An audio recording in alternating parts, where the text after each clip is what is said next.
Please, it's an honest request to the participant to kindly switch off the mic to avoid technical disturbance. So it's Shubhayan Chakravarti, the course coordinator for the online international training on disaster risk resilience leadership. I'd like to welcome you all into this program. So this is the first day, and this is the first session of us. We just like to introduce you all to our state Tripura, because what I have seen that there are a good number of participants who haven't ever visited Tripura. So we have organized a virtual tour for you all. So please bear with us. It's a 10-minute video regarding Tripura.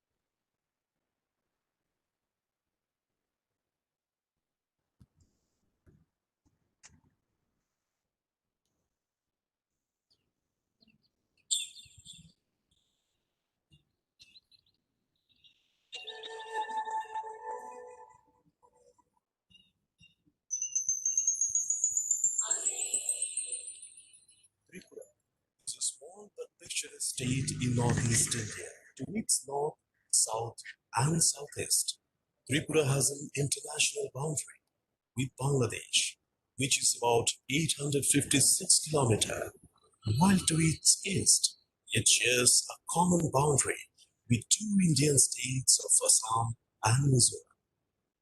Total area of the state is about 10,491.69 square kilometers, out of which 60% area is illegally forested. This panoramic tiny state is inhabited by 19 ethnic tribes, Bengali, Manipuri, and other communities. Tripura is blessed with scenic beauty, ancient places, temples, museums, breathtaking verdant hills, and checkered history past.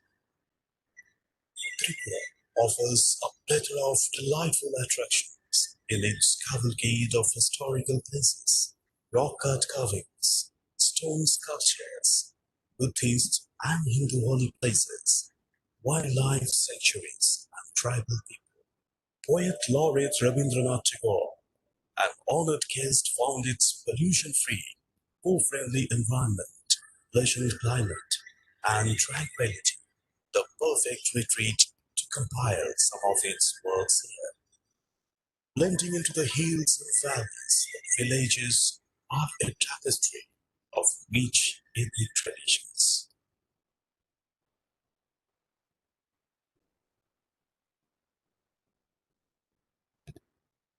Tripura State Museum, Jantabats, constructed a little over 100 years ago in 1901 AD. This indoors Westlake building is set in large Mughal-style gardens on a lakefront. Nir Mahal Water Palace. The palace is a picturesque fairy tale royal mansion located in the middle of the Rudrasagar Lake, a Ramsar wetland, which is 53 kilometers south of Agartala. Maharaja Bir Bikram Kishore Manikya built the palace in 1930 AD as his summer residence, being inspired by Mughal style of architecture. Unokoti means one less than 1 crore.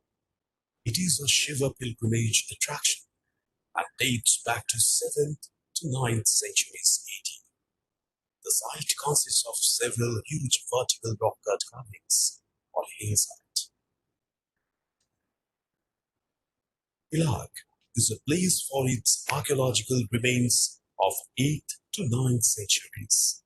The place is a treasure house of Buddhist and Hindu sculptures.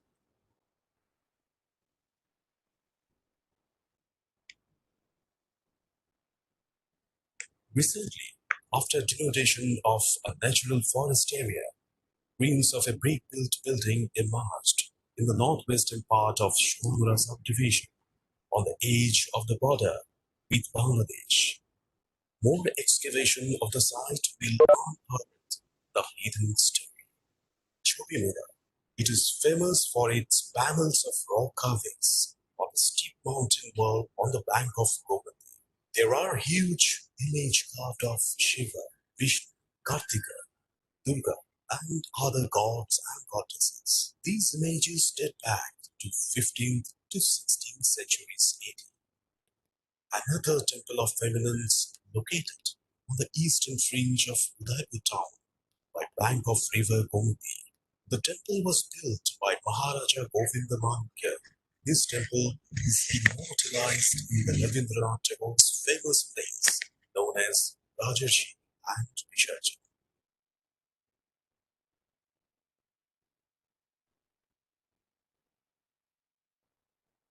The 11th century old Tripura style of temple architecture is located on a hilltop 57 kilometers away from Agartala.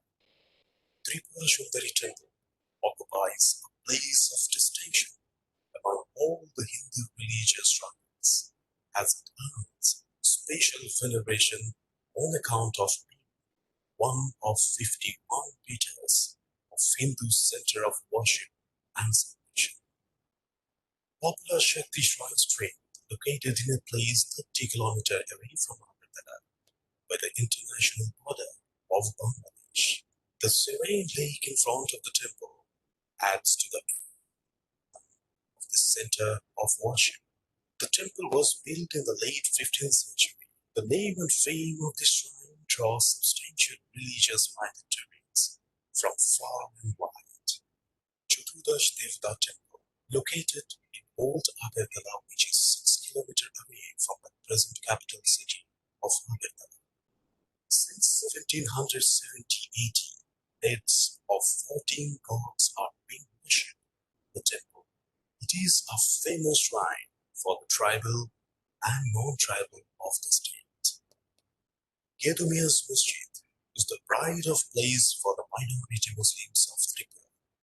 This imposing masjid, located in Shiv Nagar area of Agartala, bears testimony to the devotion and piety of a remarkable individual. It is constructed near about 1942. Benuban Bihar, Punjaban, Agartala, West Tripura. Mahamuni Pagoda, Monupur, Shabru, South Tripura.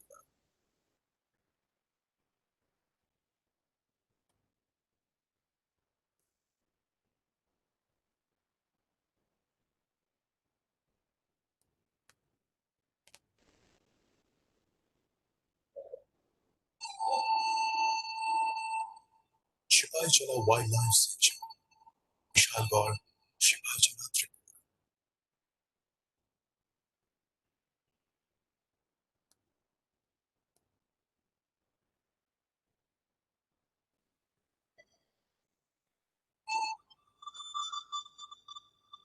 Vishwa Wildlife Sanctuary, Biloni, South Tripura.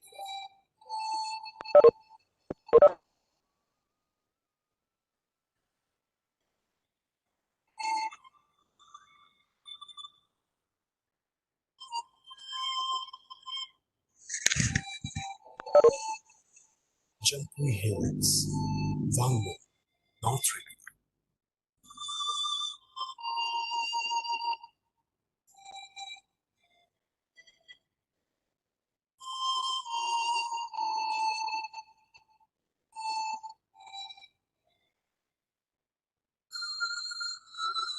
Kunlun Eco Park, West Tripura.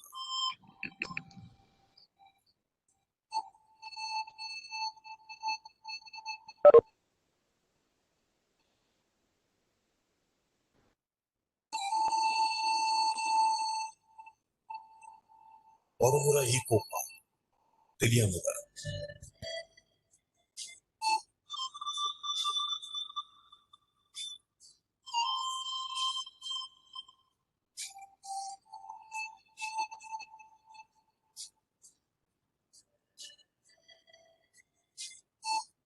Tepanya Eco Park, Udaipur, Gomti Tripura.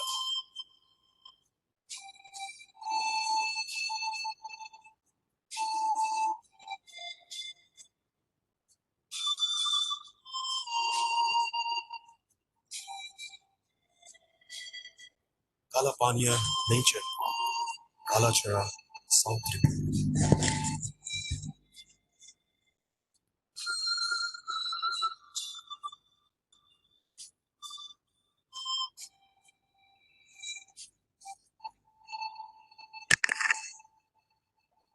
Durgapari Chika, West Tripura.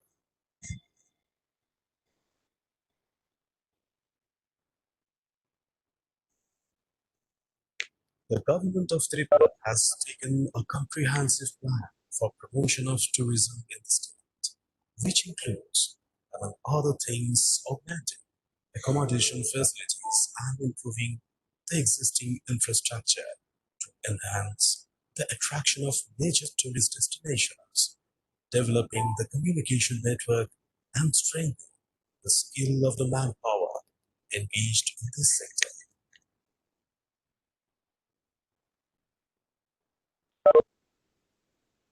As a result, domestic and foreign tourist flow and revenue earnings in this sector are likely to increase.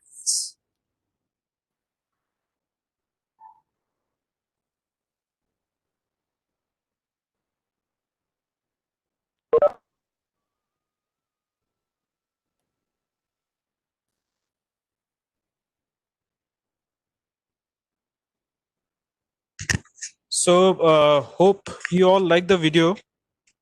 So, today we have with us, we are fortunate enough that our additional secretary and director of Panchayat, Sri R.K. Nuatia sir, is here to inaugurate the session. Regarding our additional secretary and director of Panchayat, Sri R.K. Nuatia sir, he is one of the most experienced and senior most civil service officers we have in our state. He is holding this post of additional secretary and director of panchayats since last 3.5 years. But before that, he has worked with different important positions like district magistrate and collector in charge, additional district magistrate, subdivisional magistrate, block development officer, and many more positions. He has a wide range of experience of about 34 years, and also he is a certified master resource person from the NIRD and PR Hyderabad. So I would like to request Sri R.K. Nuatia sir to kindly address the session.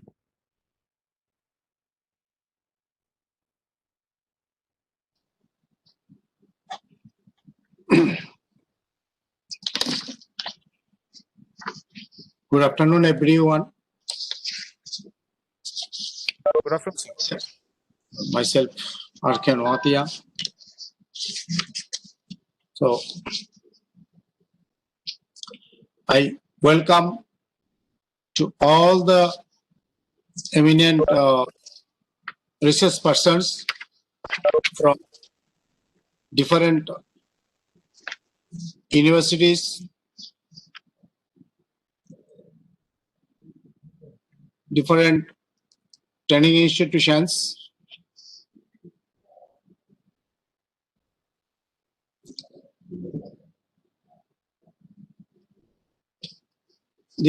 Today's training in international online training on disaster risk resilience and role of different stakeholders. From today and tomorrow. First of all, I welcome Professor Jacqueline Joseph, Center for Disaster Management, Jamshedji Tata School of Disaster Studies, TIS, Mumbai. Obviously, nowadays, all eminent persons, professors, or whatever maybe, they may be busy. Despite busy schedule, Professor Jacqueline Joseph sir has given consent to deliver lecture on disaster resilience, practice, and dilemmas in the Indian context. So I welcome, sir. I welcome Dr. Debashri Mukherjee, Assistant Professor and HOD, Head of the Department of Business Management, Tripura University. I personally not known, very close to sir. He is also remaining very busy. Despite a busy schedule, sir has given consent to share the topics on role of leadership on community mobilization. Thank you, sir. Then I welcome Sri Animesh Prakash, Assistant Manager, Oxfam, India.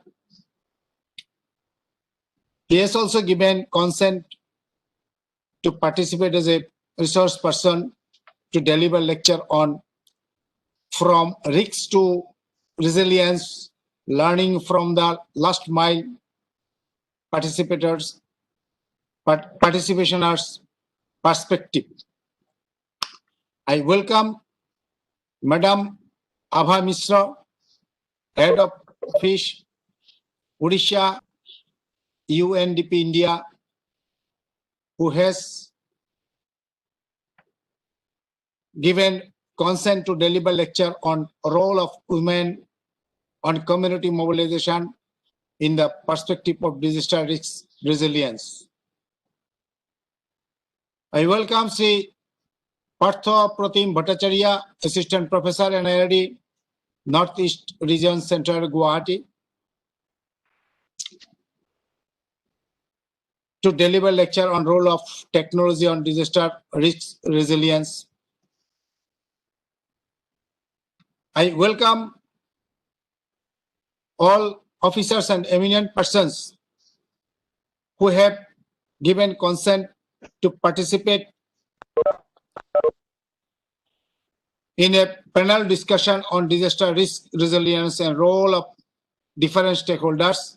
They are Dr. Sharad Das, State Project Officer, TDMA, Government of Tripura, Sri Rajesh Datta, Engineering Consultant, Earthquake Risk Management Mitigation, Government of Assam, Sri Keshav Koirala, Training Officer, Disaster Management Specialist, LRNDM, Government of Sikkim, Madam Khrolou Khoja Lohe, State Training and Capacity Building Officer, NSDMA, Government of Nagaland,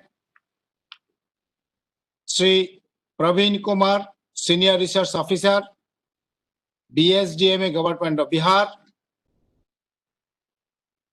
Sri Asta Sinha, Madam Asta Sinha, Renewable Energy Engineering Climate Reality Project India Chapter, Sri Bhupendra Mishra, Founder, the Resilient Foundation,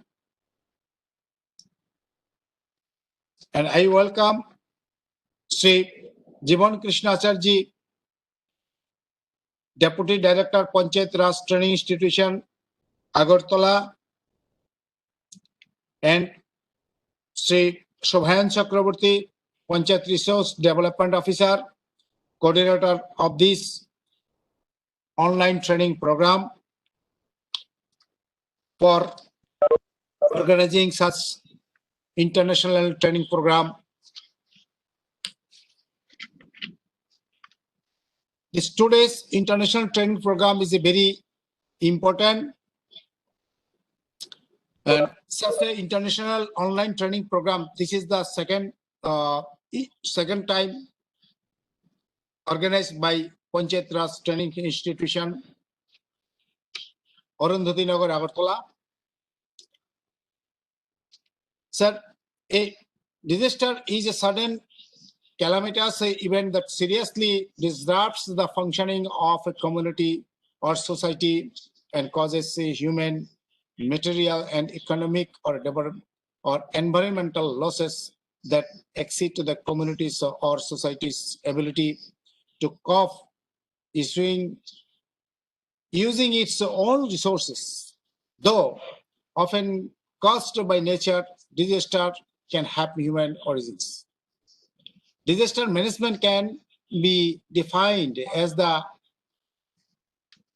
organization and management of resources and responsibilities for dealing with all humanitarian aspects of emergencies, in particularly preparedness, response, and recovery in order to lessen its impact of disasters. So basically, it has been found that a disaster can be classified into three types: natural, man-made, and hybrid. Natural disasters are catastrophic events with atmospheric, geological, and hydrological origins, that is floods, earthquakes, hurricanes, storms, tornadoes, wildfires, landslides, tsunamis, volcanic eruptions, severe winter storms, drought, extreme heat, coastal erosion, thunderstorms, hailstorms, snow volcanics, land subsidence, expansive soil, and dam failure also. Man-made disasters have an element of human intent, negligence, or error involving a failure of a man-made system as opposite to natural disasters resulting from natural hazards. Such man-made disasters are crime, arson, civil disorder, terrorism, war, biological, chemical threat, cyber attacks also. A hybrid disaster is a man-made one when forces of nature are unleashed as a result of technical failure or sabotage. In India, the National Disaster Response Force, constituted under Section 44 of Disaster Management Act 2005. The National Disaster Response Force for specialized response, natural and man-made disaster. At present, National Disaster Response Force comprise of many battalions, with each battalion consists more than 1,000 personnel. To manage the disaster in India, there are many organizations. They are National Disaster Response Force, Ministry of Home Affairs, National Institute of Disaster Management, United Nations Office for Disaster Risk Reductions, National Civil Defense College, South Asian Association for Region Corporation, National Fire Service College, Geological Survey of India, Odisha State Disaster Management, Nehru Yuva Kendra Sansthan, Integrated Defense Staff. Besides that, there are many disaster management organizations, NGOs, they are in India. Sir, the leaders implement self-help measures and improved spirit of cooperation involving people and community in the decision-making, implementation of plans, and their participation of every step of relief or rehabilitation process by keeping complete transparency. Disaster resilience is the ability of individuals, communities, organizations, and states to adapt, to recover from hazardous shakes or without compromising long-term prospects for development. Basically, there are four types of resilience, what we may consider physical resilience, mental resilience, emotional resilience, and social resilience. So, participants, it is very difficult to say that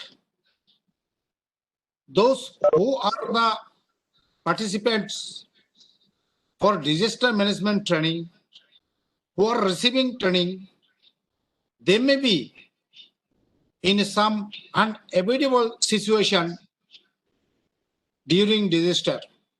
So the trainers can't consider that we will be safe during disaster.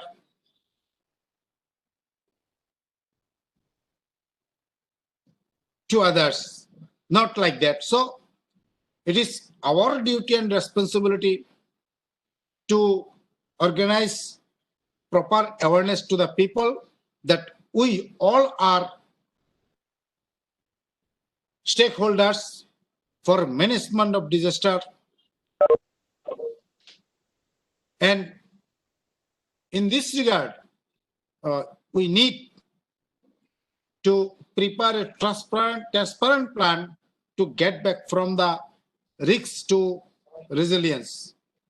So today's the online training, the participants, I would request to extend their wholehearted cooperations to the eminent persons, wise persons, experienced specialists, those who will be sharing their knowledge in the training as a resource person. I hope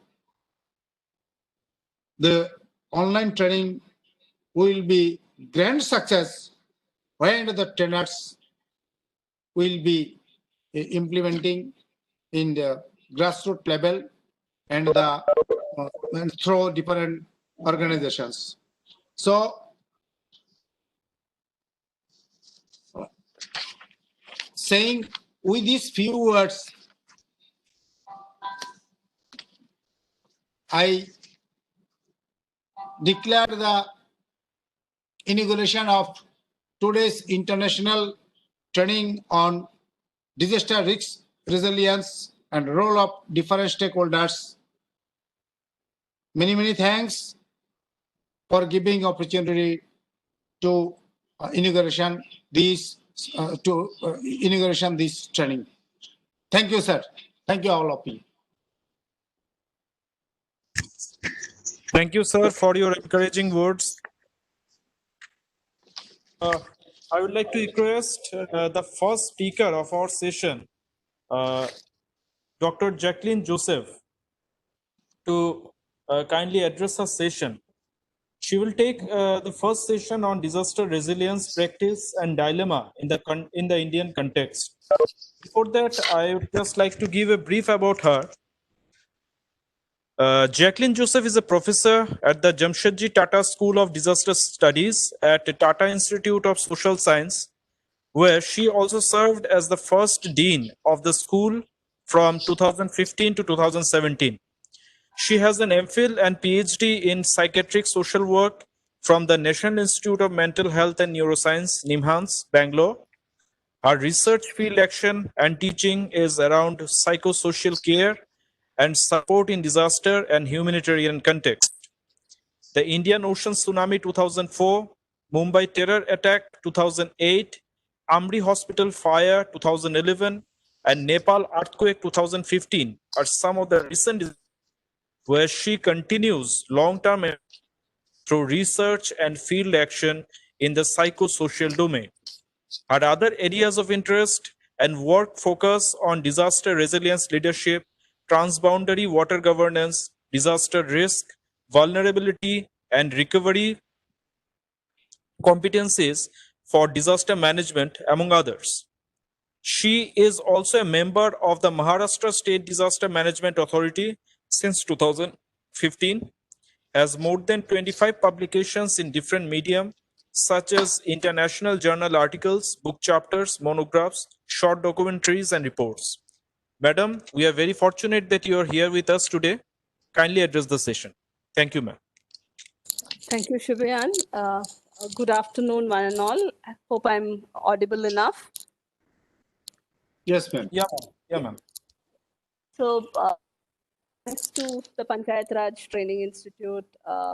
Sorry, it's not Government of Maharashtra, it's Government of Tripura. It's a mistake there. What I'm going to deal with today is disaster resilience, practice and dilemmas in the Indian context. So the presentation is broadly divided into, I was told that I have an hour's time. So, and since it's a training program, I kind of start with the context and the concept of resilience.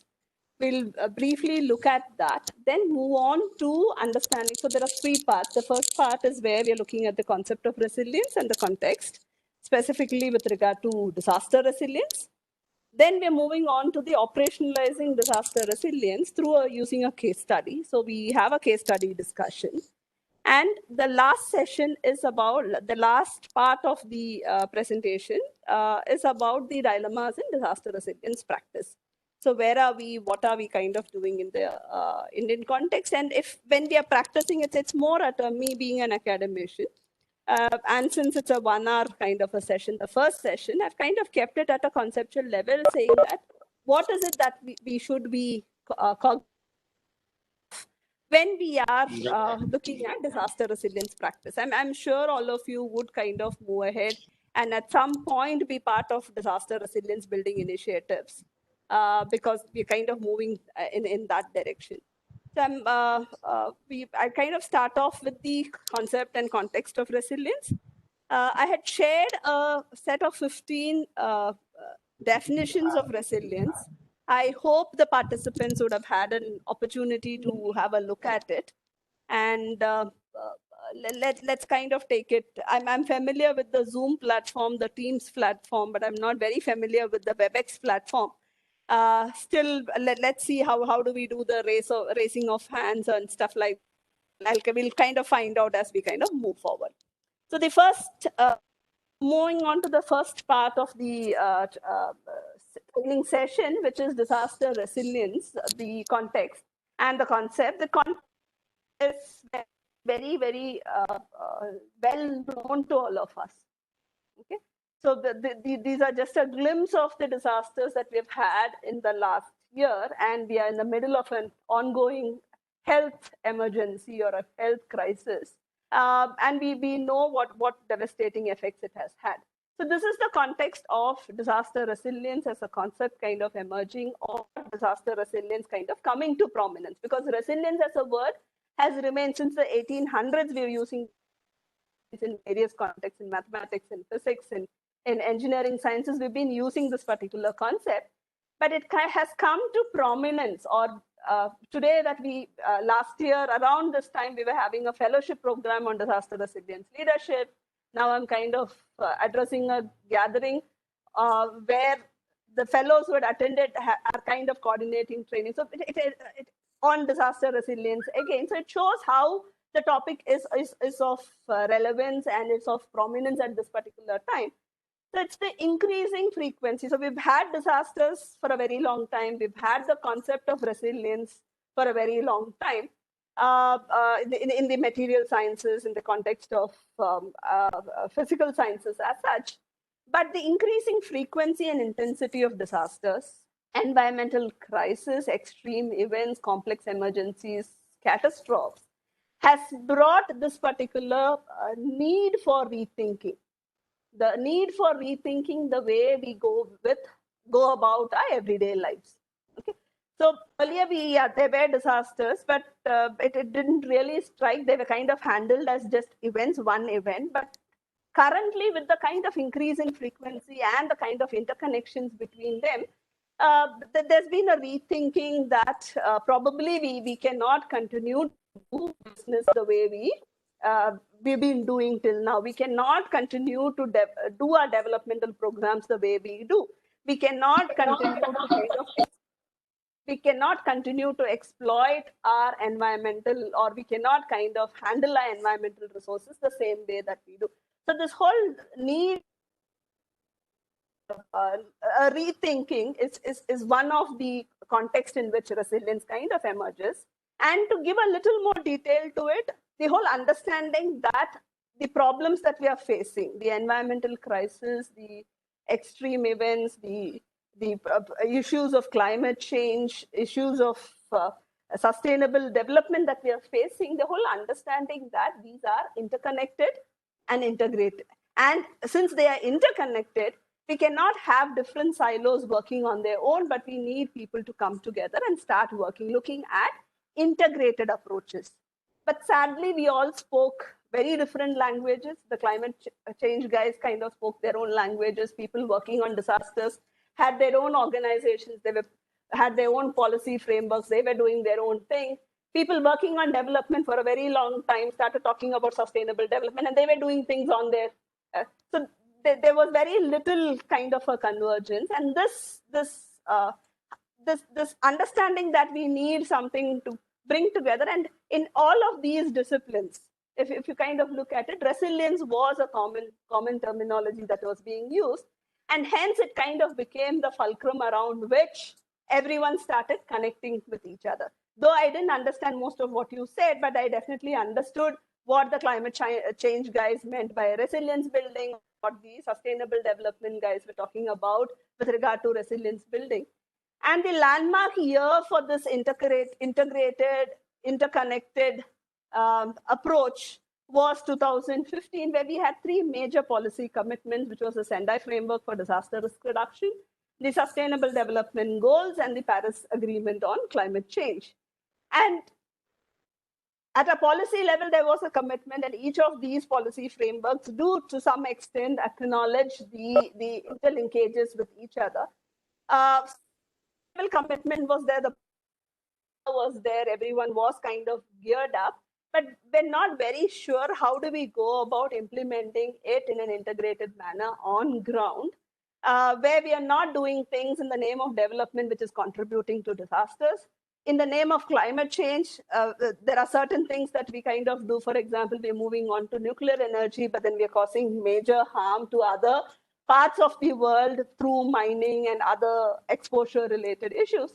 So how do we kind of ensure that we're kind of practicing things together and not creating more, either contributing to more disasters or compromising on the developmental goals that we're kind of having? So that is where resilience kind of emerges as a bridging concept. So these resilience interventions or resilience strategies kind of became a field that brought together climate change adaptations, disaster risk management, sustainable development, at least in policy or in larger planning processes, not very much on the ground. And this recognition of interconnectedness and the need kind of, so even though resilience as a concept has existed very much since the 1800s, very much in practice in the mental health field since the 1940s, since there in ecology, we've been talking about it. In the last 2 decades, we would have seen a lot of emphasis, a policy emphasis. It's kind of become a policy buzzword, resilience. Everyone is kind of moving towards building resilience. And hence it becomes, and it is in this context of understanding that we cannot go further with the way we did things. We need to change. And probably we need to coordinate, we need to synchronize our acts together so that we're not kind of contradicting each other or we're not kind of sabotaging each other's goals. So this whole understanding kind of gave prominence to resilience, or picking up resilience as the feature is the systemic change that people wanted. So in the leadership arena, you'll look at understanding the need for these interconnections, you had many types of leadership coming up, which is the transition management, where you're kind of talking about working with multiple stakeholders, adaptation management, adaptive leadership, integrated leadership. So you have these very many kind of terms coming in, and so which are kind of the core aspects around which resilience building. So it's no more about working single-handedly, no more about doing what you did earlier the way you did, but it is about doing things together in an integrated manner, doing things in a way that we are kind of keeping the larger goal and purpose in mind of all sectors, especially the three sectors of sustainable development, climate change, and disaster risk reduction. So in this, having understood the importance of resilience, a very simple analogy of resilience that was used for a very long time and which still uses is your rubber band concept. So where you kind of pull your rubber bands, the rubber band should be in a position to withhold that stress. And when you release that particular pressure on the rubber band, it should be able to regain its shape. It shouldn't kind of lose its shape, and it should not kind of, so it should regain its structure. It should withstand the pressure, not break away, regain the structure, as well as be able to function as a rubber band in future. And if it kind of gives away, we didn't call that kind of material or the entity resilient enough. That was the very kind of a very simplistic understanding of, or a simplistic analogy that people kind of used for describing what resilience was or of. But currently in the area of sustainable development, in the field of climate change adaptation, or in disaster risk reduction, this terminology has kind of seen a real growth with regard to its conceptualization. It kind of connotes many things. So what is it that when people say, so we're not getting into climate change or other, but only when we kind of look at disaster resilience definition, what is it that people kind of, how do people define resilience is something that I wanted to bring to your notice. I hope the participants had a look at the 15 definitions. If not, I've kind of kept them here in the screen. Kind of wait for one minute for each of the slides. I want the participants to kind of focus on, because after this we'll get into a small, either a chat session or a discussion where you're kind of telling me what according to you is that one single essence of the concept of resilience, or a maximum of 3, since you are around 30-35 participants. 47 is what my screen shows. So it really becomes difficult. We have too many, but at least capture the core essence of the concept of resilience by looking at the different definitions. As I said, the definition has kind of seen a sea change. So there are several definitions, more than 100 that I could kind of collate from. Among them, around 45 specifically on disaster resilience, which spoke about disaster resilience. And of them, I've kind of shortlisted 15, which I thought would kind of make more sense. And those are the 15 that I'm going to kind of present to you. I want you to focus, read through the definitions, note down what are the essence that you're kind of picking up from each of these definitions. And what do you think is that one statement that represents, or one attribute that could be the core essence of this concept of resilience? 5 definitions are here. They're also there as a part of your handout. We'll take a minute to go through these and move on to the next slide.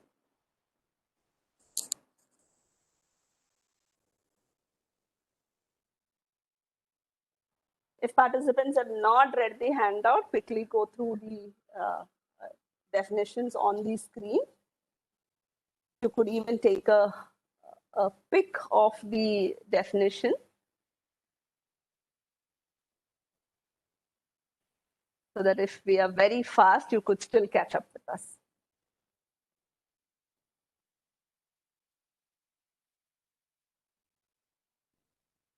I'm moving on to the next set of definitions, which is the 6th to the 10th.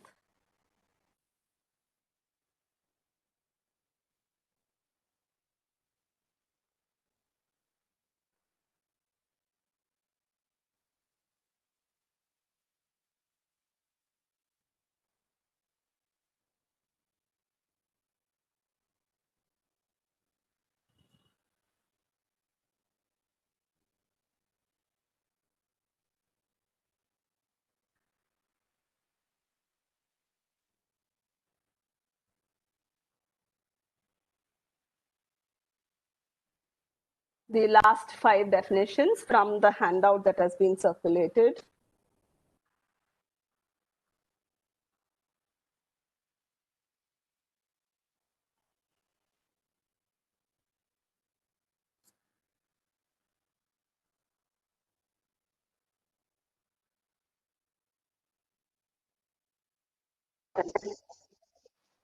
Now I want the participants to use box to kind of type in what they think according to them is the according to the essence of the concept of resilience as reflected in from the 15 definitions. What is it that they kind of gather with regard to the essence of the concept of resilience? I don't know to what extent a verbal feedback is possible. So at least let's use the chat box.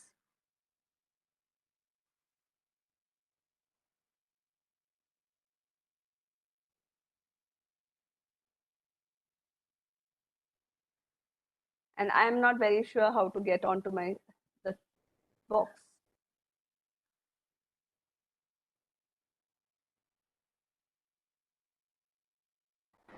Madam, they have started writing. Okay, I've got the chat box. Yeah. Yeah. So I hear someone write saying that capacity is the common word. Very good. That's the one of the crux here. When we talk about resilience, we're talking about the capacity of a particular entity. It's a capacity, okay, a potential similar to capacity. It's kind of the capacity or the potential of an entity. Very good. I'm very happy that you've kind of picked up these. Adaptive, okay, to adapt, it's an ability, adaptability, your persistence, capacity to absorb, bounce back productively, interacting between system, capacity to absorb stress. So the stress is another, the capacity, ability, your potential is one aspect. The second one is the stress or the pressure or the disruption, which is the next core feature of the definition. Can we have more? The disruption, yes, to be prepared to recover quickly. So someone had kind of written earlier that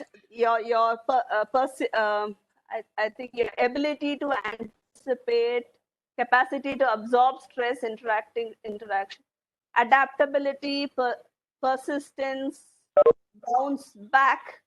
So it's just not about in the initial conceptions of disaster resilience or resilience as a concept was a post-adversity phenomenon. After disruption happens, how does this particular entity, it could be an individual, it could be a household, it could be a community, how does it kind of bounce back or how does it kind of recover? So that in the mental health field, when we kind of talk about resilience, we kind of talk about individuals who are still mentally stable in spite of a whole range of adversities. But in the disaster resilience concept, as you've kind of rightly shown, it's just not about how do you recover after a disaster, how quickly that you recover, but it is also about your ability to uh, resist or your ability to perceive threat and risks and to be able to handle that even before they could kind of come around. Reorganize, ability to restructure, yes. So the way the entity should kind of bounce back should also be in such a way that It kind of maintains its structure. It kind of maintains its kind of function. It's not like it kind of becomes something totally very different and loses its core characteristic itself. So the ability to restructure, rehabilitate mental agony, there are components of it. When you talk about resilience, you definitely talk about the physical system, the social system, the individual psychological resilience part of it. That there are, even within an entity, within an individual, you kind of go into different kinds of resilience. I'm kind of looking for one more word which had already come. Bounce back was there, but was it just bounce back? Is something that I wanted to. Thanks a lot for kind of participating in this chat. Let's kind of see what is it that I have kind of pulled out and what is it that I want to bring your attention to. In the concept of disaster resilience, as you had all identified, it's the capacity. It's an intrinsic capacity. It's an internal condition. It's an ability. It's a potential for change, adjustment, adaptation, to anticipate, to prepare, and so it's more of an internal capacity of the entity that you're talking about, and that entity could be anything. It could be a sub-individual level entity, okay, where you're talking about the mental abilities of an individual, or it could be the entity could be of an individual, a household, a community, an organization, a system, a subsystem. It could be a national resilience that you're talking about, regional talking about, or infrastructural resilience, ecological resilience. So it could be anything about an entity. And when you kind of talk about resilience, it's about the internal condition or the intrinsic capacity or the ability or potential that you're generally referring to. Okay. So this has been one of the areas which has been very discomforting to many of the critics. We will come to that as to why they're not very happy about this being an internal condition. An internal condition kind of refers to that it is a potential which is there, so I really don't have to do anything much from outside. And we kind of expect everyone to use their internal potential, which is not very well appreciated among several of the critiques of resilience. So resilience, like how it's a very prominent topic, heavily critiqued kind of a topic. And one of the key reasons for its critique is its internal location. You locate it within the individual, you locate it within the region, and you kind of wash away your hands. So then there are people kind of questioning the temporality of it, the interconnectedness of poor resilience in a particular context with regard to its kind of relationship with the larger world. So, but still, most of the definitions would, to a large extent, only speak about this internal conditions of it. It is of an entity. This post-disaster or post-adversity, it is like, how does a resilience originally as a concept was spoken only as a post-adversity or a post-stress or a post-catastrophe kind of an event. But when we speak about resilience in the climate change, or largely in the climate change or in the disaster context, we're kind of not only talking about after a disaster happens, we're not looking at the capacity of the entity to recover from it or to respond to it effectively, but we're also looking at the entity's capacity, the individual, the household, or the community's capacity to anticipate risk, to kind of mitigate, to the capacity to mitigate, to the capacity to prepare. So we're kind of looking at not just the post-adversity. So resilience does not, disaster resilience does not apply only to a post-disaster context or a post-adversity context, but it kind of refers to even all kinds of risks. So that is where Shubhayan and team have kind of coined this disaster risk resilience, all kinds of risk, right from the risk that has not materialized to the risk of not recovering or not being able to respond or not adequately preparing for an adversity. Retain, one yet another very core of resilience is the ability to retain, resist, recover system functioning, structure, relationships, infrastructure. It's just not enough that you survive, but then you should be able to retain your functioning, your structure, your relationships, your infrastructure. It is very important for you to retain your pre-adversity state. You could kind of become better. Okay, the minimum that is kind of expected is for you to go back to your pre-disaster situation or pre-adversity situation. But the very unique aspect of resilience, which people appreciate it, like how they appreciate, they kind of critique the first characteristic of it being internally located. The critics appreciate this positive, acceptable, desirable, self-organized, learn, adapt, this positive adversity kind of brings in. It is just not enough that you bounce back. It's just not enough that you recover, but you kind of recover to a better state in such a way that you are you're resistant to future disasters of similar kinds.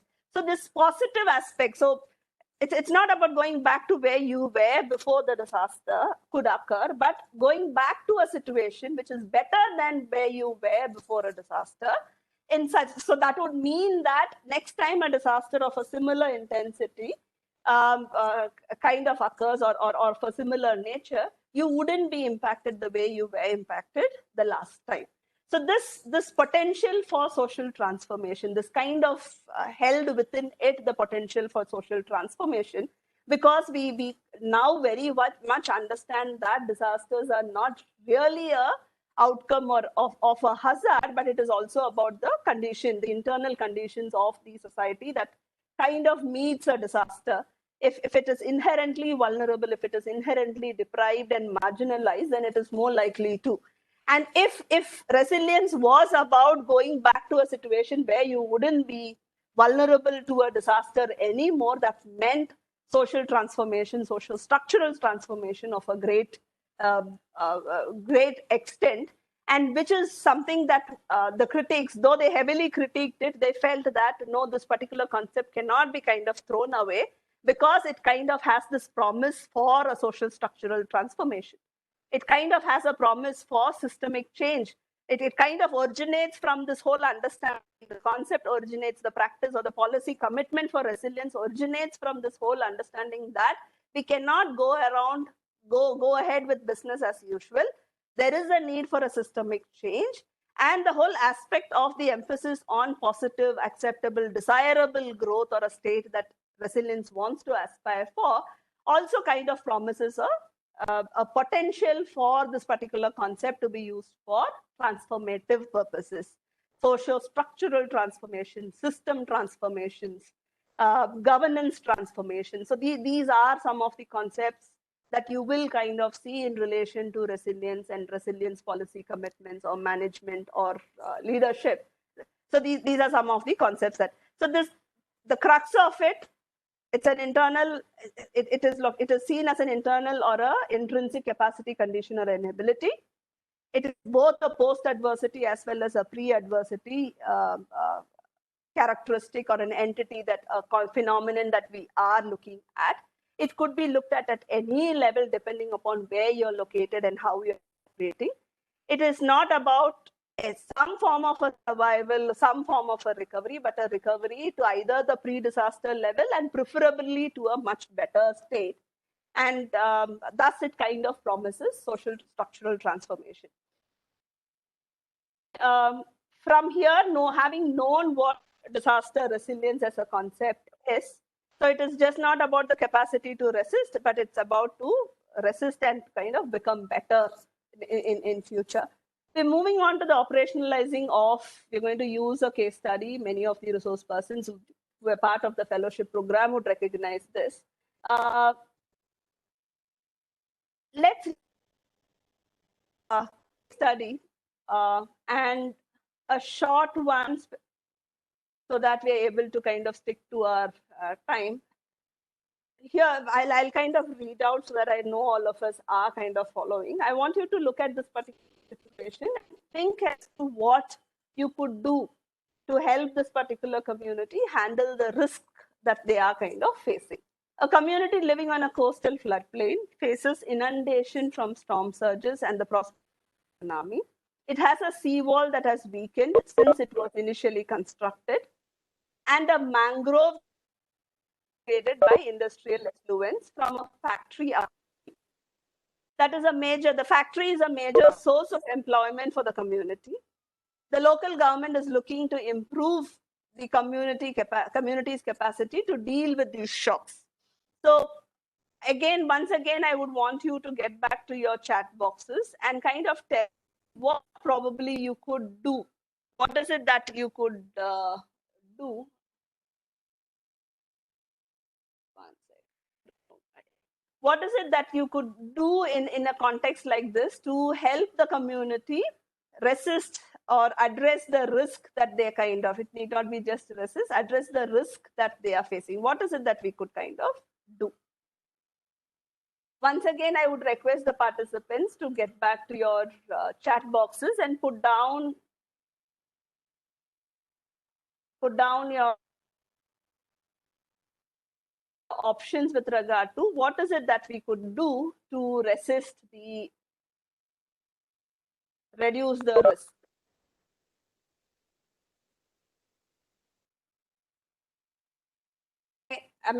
Is the question clear? So this is a situation of a community which is there in a floodplain. They are at the risk of storm surge and so prospects of tsunami. There is a sea wall, but it isn't strong enough. It's a very old one. It will not stand the test of time.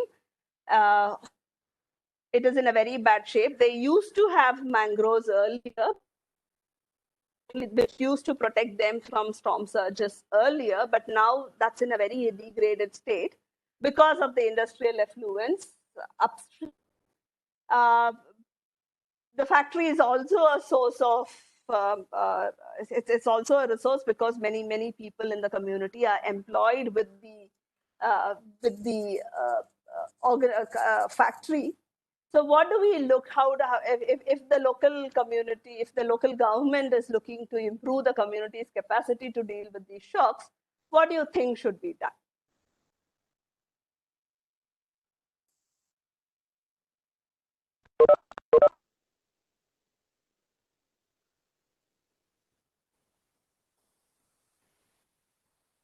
So I kind of see answers like treatment of to minimize pollution, social rehabilitation is more important, settlement of sustainable strategies. What would those sustainable strategies be? What would be settled? Rehabilitation is more important too. What kind of a social rehabilitation do we kind of treatment of effluents is a very specific example. So treatment of effluents is one thing that we do. So someone says this is something that they kind of come across during super cyclone. What is it that improve? If mangroves improve, then it can reduce the risk from sea and also supplement livelihoods as a means. Such as fishing, reconstruct the wall, we develop early warning system. So there should be an early warning system. Then immediately given basic stuff, okay, mangrove plantation and funding is important. The concerted efforts in terms of repairing the seawall, multi-dimensional approach needs to be taken. One side, mangroves need to be improved. Okay, effluents from the industry should be treated. Collaboration by countries, a participatory approach is needed. So you've given a wide range of options, starting with the repair of the seawall or the strengthening of the seawall to the treatment of the effluents to building an early warning system, awareness generation regarding pollution from industry effluents and minimize the same. A participatory approach is necessary, collaboration by countries, mangrove plantation, the need for reviving the mangrove plantation. So you've kind of given multiple options. All of them would fit under all of them would fit under a resilience building initiative because you are building the capacity of the entity, which is the community, to resist the risk or to prepare for eventuality. The early warning system is like if there is a breach of the seawall or if there is an emergency situation, So you kind of helping the community to mitigate the risk, you building the back or resist the risk. In case it doesn't kind of stop over there, many catastrophes that we see over there go much beyond our calculation capacities. It kind of beyond that, and that is the reason why it is called disaster, because you kind of prepare, you kind of put in your mitigation measures with regard to your understanding of the past disaster, but always the future disaster throws up challenges that you've never seen. Unprecedented that is why they call unprecedented. And then it becomes really difficult, and most of our mitigation measures are not good enough to consume the entire force of the hazard, and there are fallouts that kind of happen, and hence there is always a whole thing we cannot mitigate risk to 100%. So we also need to be prepared. So we help them be prepared by building an early warning system, by education to the community, educating them to kind of get prepared in the instance. Mangroves regeneration was also a kind of an option. So these are the options. In some of the last time when I had kind of taken the same study with a group last year, one of the options was to kind of do away with the factory itself. That's the root cause of the problem there. So can we kind of look at diversifying their occupation? So strengthening the mangrove, ensuring that people go back to, there is an alternative livelihood, and to an extent of working with the factory to see that they kind of treat the effluents fully and properly. But we've always many a times recognized that this is a problem. So the root cause for the vulnerability of the entity could be kind of pinned down to the factory, saying that the effluents are kind of degrading the mangroves. That's further contributing to increasing their risk, and hence, so it could be to that kind of an extent. So let's look at so all your answers, all the options that you gave would resilience, and this is also one of the critics saying that anything that you do is resilience. So how do you then kind of differentiate it from other concepts or terminologies that is there? Remember, the one thing that that can very clearly differentiate a resilience initiative is where you kind of bring about a change in such a way that the community moves on to a more positive and a sustainable. It kind of is not going back to where it was before the disaster, but it kind of moves to a much positive, it kind of transforms. So drawing from one of the, because there are different kinds of change that resilience talk about: resistance, incremental adjustments, and transformation.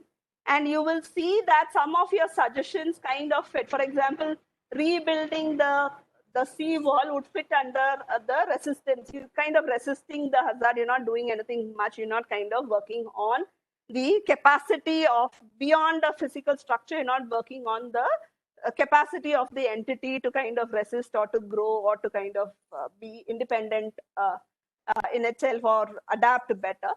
Incremental adjustments, you do minor adjustments. You kind of request the factory to kind of reduce the effluent outflows. Or you kind of, apart from building the seawall, you also train people to be prepared in case. So your early warning system, your preparedness, the disaster risk management committees that you kind of create, the supplies that you kind of stock there in case of a emergency, all that will come under the incremental adjustment. Yeah, that too helps to reduce risk, but totally does not take away the negative consequences. The third option, or the third kind of change that resilience could, and which is, we saw one of the core essence of it, is to transform the community or the entity to an extent that they become invulnerable, and they also learn to handle things by constructing a seawall of a factory that is going to be there. You will work on the effluents, you will construct a seawall, but there could be a different kind of a factory that would come in there, and the community would not be engaged. So someone mentioned about this whole participatory process. So you work on the risks that the community or the entity faces in participation with them. In the process, they should be equipped enough to handle similar situations in future.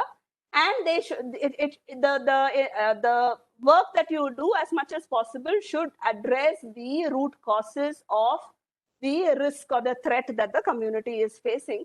So those would fit under the transformative change resilience would kind of look forward. So whatever I had kind of said is something that I've put in this particular slide.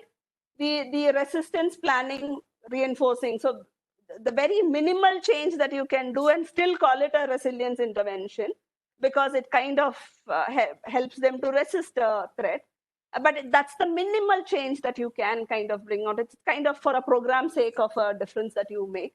And incremental adjustment, yeah, the preparedness activities, the prevention activities that you do, like your disaster risk management committees, working with the management to reduce factory emissions or to revitalize the mangroves. A transformative one would involve a critical reappraisal of the local economy, the possibility of closing the factory, and the community employment structure, so as at the community employment structure, so as to preserve and regrow the mangrove, potentially as a new source of income. And there could be many other options. If we kind of work with people, there could be many more options, but these are just one sample of the transformative.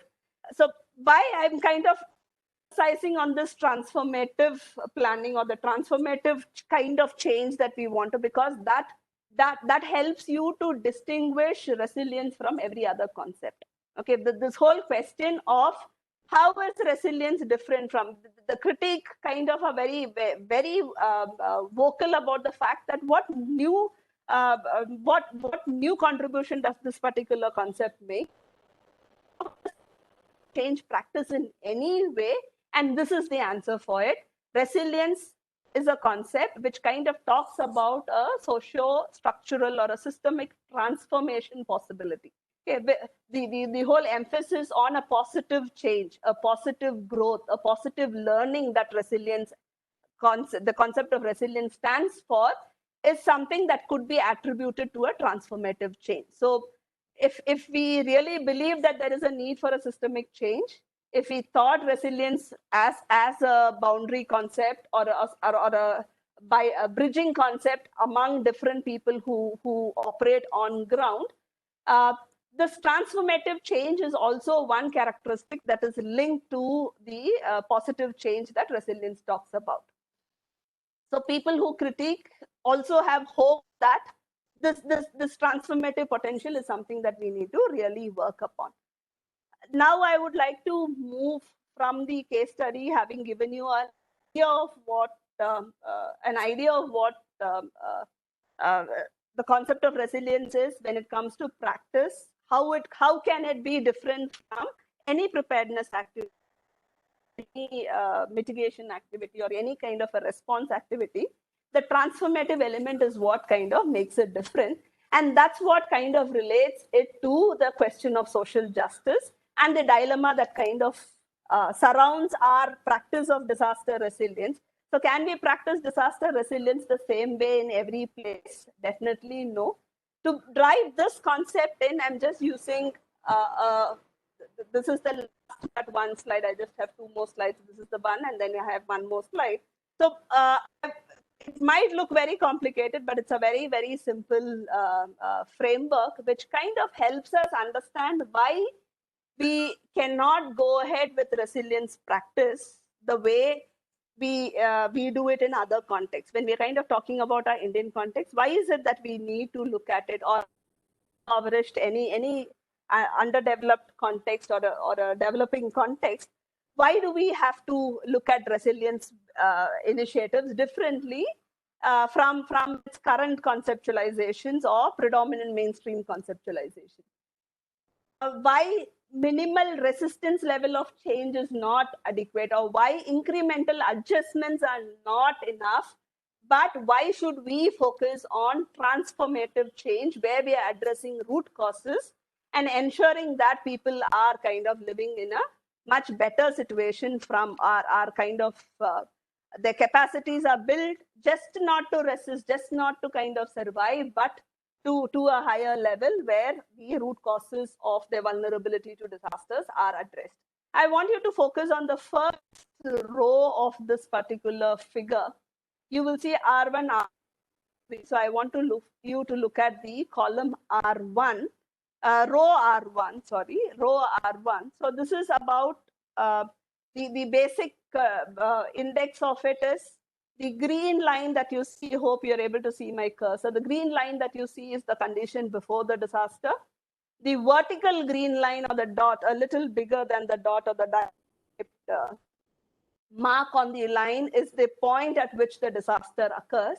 And if you continue to function and if you continue to retain your structure the same as that of before your disaster, in the short term, the dotted lines tell what happens to the entity. It could be an individual, it could be a community. For our sake, let's say the community. So the continues to function in the short term and the long term. The orange line indicates how you perform in the long term. Okay, so in the short term, nothing seemed to have changed from what it was before the occurrence of the disaster. And you continue to kind of operate even in the long term. Nothing seems to be, because some of the disasters have long-term consequences. So even in the long term, you have not really changed much from your pre-disaster condition. And this is called, if you kind of go down and see the what is resilient, it says no impact throughout, or it's a resilient entity. The second one, we're going to see column number 2, and again we're continuing to look at R1 itself. So the community gets is at a particular level, and the particular level of functioning before the disaster, if you look at it, I want to bring your attention to this minimum acceptable threshold. Okay, there is a line which kind of says before the disaster, this initial pre-disaster condition, is it at an acceptable? Are people living in acceptable conditions? They are living much ahead, above the acceptable conditions. The disaster occurs. In the short term, that is indicated by the dotted lines, nothing happens to them. But in the long term, the condition starts improving. They start becoming better. I think there is a disturbance with the, yeah, thanks. So in the long term, nothing changes. They continue to be the way they are. Even before the disaster, they were at a point, they were much above their basic conditions of living, were much above the minimum acceptable threshold, in the sense they were doing really well. And they've gone up. They've kind of made very positive growth. This is called an improved, highly resilient community, where they've just not resisted. They've not, their functions and structures have not been disrupted, but they've kind of performed better. The third condition, after the disaster, in the short term, there is a slump, there is a disruption of functioning. Still, the functioning or the structure does not go below the acceptable threshold. The condition is much above the, they're not kind of not eating, or they're not kind of having homes to live, but the condition is much better than the minimum acceptable threshold.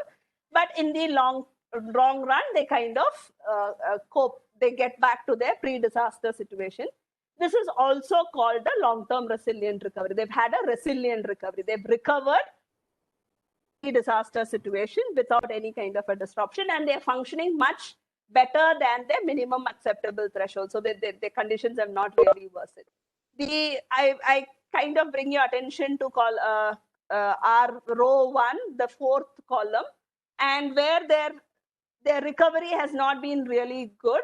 They've recovered to a much lower level than their previous condition, but still much better than the minimum thresholds. And the last one, the fifth column, first row, you will see they kind of functioning. In the long run also, they kind of functioning very low, and this is called lack of resilience. The community doesn't have. And this short, what they go down could kind of depend not just only on the community, but the nature of the shock, the recurrence of the shock. If this is shock, first drought, second drought. So in first drought, you will see most communities kind of come out this way. But when it's the second drought, they probably learn to do things better. The third, fourth, fifth drought, they're not able to. When it becomes very consecutive and very eroding with other kinds of changes happening, they're not able to kind of take it. And sometimes what happens, I bring your attention to R2, they were just above the minimum acceptable threshold, and there is a possibility that they would fall below the minimum acceptable thresholds. And this has been R1 and R2 has been largely a focus of resilience practice as of now. But if we kind of review the resilience practice among the most vulnerable, R3 indicates the most people who live in very highly vulnerable in initially precarious condition. The initial condition itself is much unacceptable. For example, some of the slums in the in a city context, some of the agrarian communities, which has kind of gone through multiple agrarian crisis, their condition even before a drought was in such a bad state. Or small pockets or hamlets within a particular community, the initial condition, the condition before the disaster itself is so bad and unacceptable.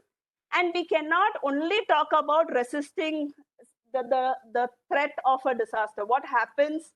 We cannot be only preoccupied with the dotted lines and the orange line, but we should be concerned about this green line, the condition that they are in the pre-disaster context.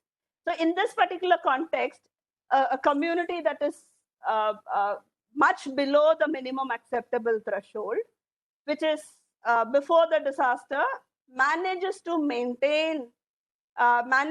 kind of maintain its function and structure even after the disaster, and in the long run too, would still be called resilient. So this K, L, M, these three communities would be called resilient in our current practice, which we kind of say is not acceptable. We cannot, when we are kind of operating in a context, where at least the option of L is fine. Okay, a disaster happens, we kind of do work and we kind of bring them above the minimum threshold. That could be accepted as a resilient resilience initiative. But these conditions in K and M, definitely we have a problem in calling that a resilient community or a resilient entity. And when we're kind of operating in a context like that of R3, in a community that is very vulnerable, even before a disaster could happen, only the threat of a disaster, preventing it, only kind of reducing the risk from a disaster being the focus of your intervention becomes highly problematic and questioned. The social inequality, you're not kind of engaging, if you're not moving on to a transformative, if you're not addressing the pre-disaster conditions and the root causes contributing to this pre-disaster condition, one, you will not be very successful there because your perception of priorities and community's perception of priorities will never. And it's an issue of social justice. For the sake of doing a program, you do it. If you do a transformative, the second one, the KL situation, where you kind of intervene in a community with very bad pre-disaster condition, the disaster happens, and you're able to kind of raise their functioning beyond the minimum acceptable threshold, that would be a kind of a transformative change. And if you could kind of raise it a little more so that in the next disaster, they don't again come back to, this would be, L would be an example of a transformative one. The rest of them can't even be called as resilient communities or the initiatives, whatever you do to maintain this situation pre-disaster. So when we kind of operate in a context, you look at any drought mitigation program, because that is one of the longest histories that we've had, most of it kind of operates in the R1 and the R2 context, where a little bit of a push, or you don't have to really do much, people will kind of bounce on their own, they would use their own capacities. The external inputs or the external interventions are very, very minimally required. It is communities that is in the third row, which are even before a disaster in a very bad state, which will need your resilience initiatives. And here you cannot kind of go ahead without a transformative intervention that is not transformative is not really going to build their resilience in any way. It will help you tick off your checklist saying that I have done these activities. So when you're operating in such context or within a context, if you identify entities that are below the minimum acceptable threshold, your strategy to work with them has to be, your resilience building strategy has to be very different, and has to be the kind of change that you should aspire for, should be the transformative one. So I've moved what is important over here. If we really believe in the need for changing the way things work in the given context, if we really believe that a systemic change is required to address increasing intensity and frequency of climate extreme events or disasters and questions of sustainable development, if we really believe, then we cannot ignore the question of social justice or pre-existing conditions of inequalities. And resilience to address pre-existing, the concept has a potential. How do we use it? How do we program it? How do we use it is heavily critiqued, saying that we walk away our hands saying that it's an internal capacity. Say if community R1 and R2 could do, why can't R3 do? So R3 should also be, we will intervene very less, and R3 should also kind of learn from R1 and R2. We are ignoring the material conditions of inequalities, and we kind of, there isn't much that we can kind of do for much for these communities unless we recognize issues of justice, issues of inequalities in resilience practice, pre-existing conditions before disasters, and unless we kind of opt for a transformative resilience building initiative, unless we kind of get to the root causes and try to address some of them. It might take years. It might not finish within your 5-year period or within your project period of a year or two. It might take years, but still that approach would be required. There would be communities like that of R1 and R2 where your resistance or your incremental adjustment programs in response to a disaster risk might be useful, might be very required, but definitely not in communities like that of R3 where the real potential of resilience has to be explored and worked upon. Critiques are not, there are critics who are disillusioned by the fact that this is yet another jargon used to kind of put the responsibility, it's a neoliberal agenda to put the responsibility on individuals. But there are also critics who kind of believe, and I kind of align with them, that there are subversive practices that kind of demonstrate the possibility of the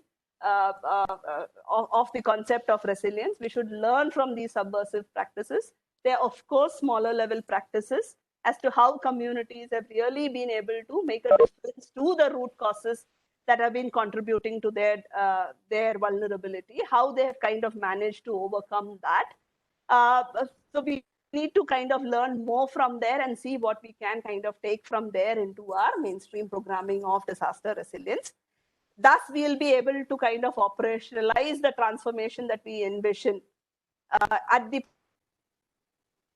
on to practice on ground. With this, I stop. If there are questions, I could take it on the chat box or depending upon how.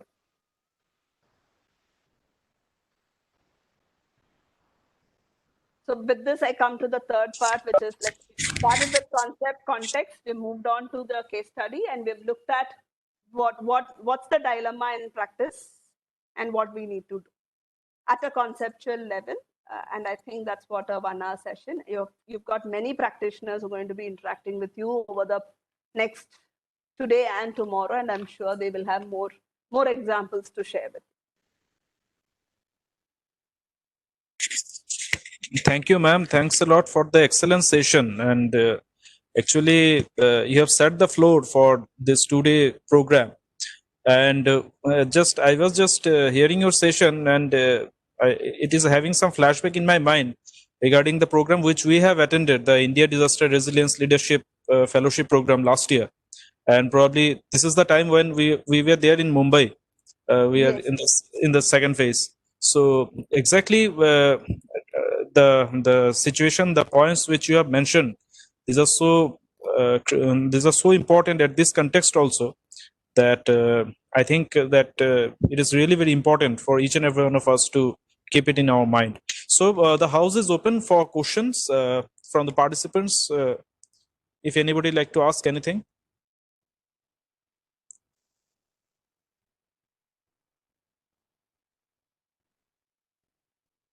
So when we discuss about COVID and COVID response in the Indian context, this is the health system guys kind of say we cannot. Lockdown was a universal kind of measure, but in a country like that of us, we had to consider our basic level of functioning with regard to our health system, and those are things that do not happen in an emergency mode. So Yeah. our resilience building initiative should kind of start much ahead of the crisis. Yeah, I kind of look forward for questions. Shubhayan, if there are no questions, we could call it a session. We have one question. We have one question here. What about the role of government in convergence with organizations? Yeah, so this is where the leadership part. So if you look at the literature on leadership that comes, inter-organizational or integrated governance, integrated management, integrated leadership is a concept, along with transition management, along with transformative governance, transformative leadership. So government, there is this whole recognition that we cannot continue to operate within the within our departmental boundaries, and we need to kind of move out. There have been several in the name of transition management. Transition management also talks about multiple sectors coming together to kind of that there is a lot of movement and shift, and even within our governmental system, you will see examples. Last year when we were doing it, kind of captured case studies where we see government institutions kind of reaching out or working along with other institutions to be able to work on their mandate. And if someone is interested to know more about it, transition management, integrated governance, transition governance, adaptive governance, these are concepts which actually talk about going beyond and converging with other stakeholders, other actors. And there is also this critique that transition management only talks about convergence among experts. It doesn't talk about community as a key role in it. So that is where the role of local governments kind of come in. They come in one of the key stakeholders in the initiatives rather than a top-down initiative. Context-specific, identifying context-specific initiatives that would be required to build this particular context would be one of the key aspects of resilience building. Local governance, one of the key anchors, but not just so when governmental programs are kind of implemented, they're very much, local governments are very much part of it, but they also become the space from where multiple stakeholders at the grassroots level. What we had realized was that there are hurdles and challenges with regard to working beyond. Multiple departments are coming together, multiple government departments and organizations are coming together, but when it comes to communities, there seems to be a glitch. Some of them manage, for example, in communities like R1 and R2, where communities have the kinds of resources to participate and contribute. There we see participation from the community, but when there is a trouble, a community kind of turns out to be difficult, there is a tendency to skip, but those are communities where more concerted efforts are required, and I'm sure the local government would kind of be cognizant of it. Just because community participation becomes difficult, we do not kind of look at alternatives, or we do not sidetrack it, but that's a process that we'll have to go through. That's the investment that we'll have to make for future. There is a need of disaster management activities in the grassroots level, which is Gram Panchayat. What initiatives are being taken in this behalf? As I said, in a context, if you're operating in a context where your pre-disaster conditions are unacceptable, living conditions are unacceptable, I'm sure you would know what to do about it. And that's the first thing to be kind of addressed addressed even before we kind of start talking about disasters. Because if your pre-level conditions are much higher than your minimum acceptable levels, even in a disaster, they kind of continue to remain there, and you can kind of call them resilient. Shouldn't be much of a problem. So how about capacity building for better management? It will definitely fall under resilience building, but it will not address the root causes of their impoverishment or their vulnerability or their susceptibility. So, but it definitely, as I said, it will be an incremental adjustment. In case a disaster happens, they should know how to be prepared and better respond to it. So definitely that's capacity building of public for better management is an essential one, but we cannot get limited to that. It might be okay for other contexts, but when we are working in an R3 context, in a context which is much below the acceptable level of threshold, only capacity building to manage disasters better, we should go beyond that.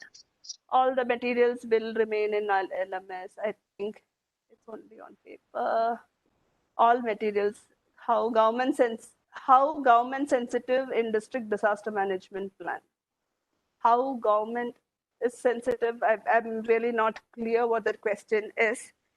Are we talking about the district disaster management plans? So the one observation about it is the HRVA that we do. We do not really, it kind of, if you look at most of these plans, they look very similar. The HRVA kind of looks very similar. But the more context-specific conditions, the more context-specific root causes that you're able to bring into the district disaster management plans, to that extent, I feel they would be a lot more useful document. So from a very limited resilience initiative kind of a lens, if I have to say, and if I have to relate it, that is one of my observations, saying that contextualize it, do not get a consultant to do it. Do you know your districts much better than any other consultant. Focus on the pre-disaster conditions of your districts. Let the interventions, and then it could be kind of through your mainstreaming of disaster risk reduction program, some of these could be kind of addressed, but do not just start with listing down the hazards that's hazards or the risks that the particular place is vulnerable to. Also, convergence is necessary with the government itself. Yeah, between department, as I said, that's been a bigger struggle. When a department works with multiple other stakeholders like community or non-governmental organizations or think tanks, they're able to do much better. There is a preference for it. But definitely between department convergences are also very, very important. And that's something where we're kind of moving towards. Leadership plays a very important role in that. And hopefully this program would kind of give you a glimpse of those challenges. How women would be involved in this program, as I said, if you look at inequities, if you look at issues of social justice, in a country, it is largely around three axes, which is gender, class, and caste. And your participatory processes, your transformatory processes, unless they address these three axes, they rarely are successful in bringing about a transformative change. And hence, definitely, women will have to be, but it isn't that very easy. You cannot do these on a project mode, and that's why within a Panchayat Raj institution training, it becomes a very apt topic. I congratulate the organizers for bringing this in, because you know what the pre-existing conditions are, what needs to be done, and the work has to. It is just not an event-centric work that we need to do, but then the need for integrating it and self-help groups related involvement of neighborhood could be channelized. Yes, definitely. That's but self-help groups do not work. I kind of know of communities where self-help groups work within certain caste groups very well, the number of other groups that you would have. So if you are talking about, so would you just keep increasing the numbers of self-help groups, or would you be also be focused on having self-help groups being represented from all communities within a particular context? And that's the transformative change. So drought mitigation programs are a very good example. You have all kinds of interventions rolled out in the past 50 years in Maharashtra, but you will see that only a particular group has kind of benefited from it, resulting in a particular group kind of leaving their land fallow and moving away in migration. That in essence has kind of had a negative impact on the resilience of the, so they couldn't kind of, now these communities are not able to, because there is a large portion of their land which is left fallow, because all the services and programs have been targeted or focused on a particular set of groups. Yeah, you are able to show that so many acres have been done, but has that been done equally enough to be able to attain long-term resilience is a question that we need to ask. Building strategies and capacities through self-help group life cycle could be targeted, definitely, but keep the axis of gender. Gender definitely is there. Caste and class into consideration. Otherwise, it need not give you the kind of transformative change. Community leadership has a major role in resilience initiative. I fully agree with that. We call it, there are also critiques which say like you cannot program resilience from top. It has to kind of emerge. It's an internal capacity and it has kind of emerged from, it has to be autonomously, it has to be an autonomous initiative. And so definitely community leadership is the crux of community resilience building. It is most essential to incorporate DMP with GPDPs. Yes, very much. Acceptance of social vulnerable groups, a bottleneck, but then that's the bottleneck that we should strive towards. We got to be creative, we got to be innovative, and also accept the fact that it is going to be, it's years of historical backwardness, which will take time to be rectified. We cannot lose our in time urgency, project urgency, completion deadlines. We shouldn't lose track of this, and we should have, it should be a continuous work that we should be engaged with. Shubayan, I think questions, I hope I've managed to answer most of them that I've seen across. Yes, I believe that you have received the answers, the queries which you have received the answer for all those queries. Thank you, ma'am. Thanks a lot for giving so much time and also addressing all the queries from. And obviously, the interaction shows that be very beneficial. So again, I would like to thank Jacqueline, ma'am, for dedicating her precious time. Thank you, ma'am. Yeah, thanks a lot. Thank you, Shubayan, and all the best for the next 2 days. And I'm very happy that this group is putting together. Love to see more programs like this. Thank you once again.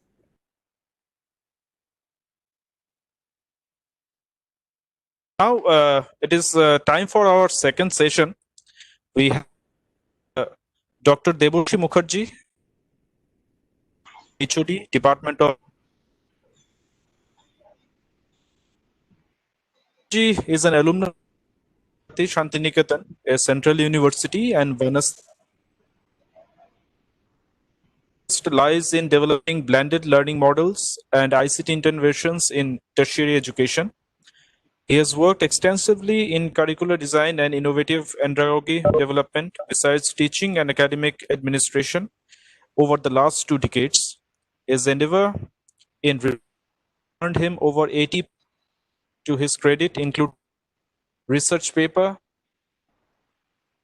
papers, conference proceedings, popular articles, and his interest in research, many funded projects here, Nagar, for clients like Manipal Global Education Services. He has delivered 50 invited talks, technical sessions at like IIT BA BCTI Agartala, AGMC Agartala City, he has organized many national and international conferences, FDPs. He has leadership and motivation sessions with the management.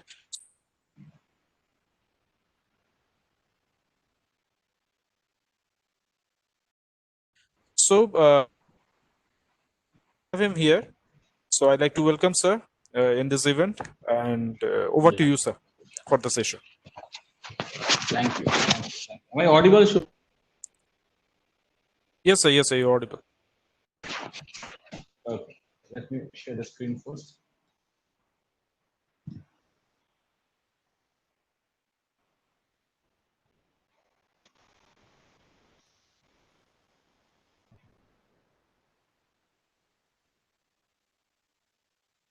Is the screen visible to you all? Yes, sir. The screen is visible. The Yeah. PPT is not visible.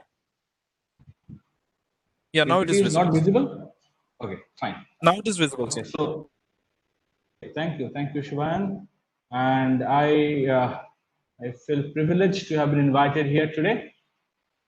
And I all the organizers of this August event for organizing a training program in such an interesting topic, and all the participants also. And I was just listening to the previous speaker. She has spoken a volume on the importance, and she actually has outlined the premise of this two-day training program.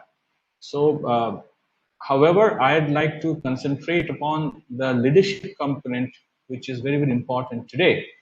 And I come from the management background, therefore I'll try to address this issue with the help of design thinking approach. I do not know how many of you are already accustomed or been introduced to this idea of design thinking.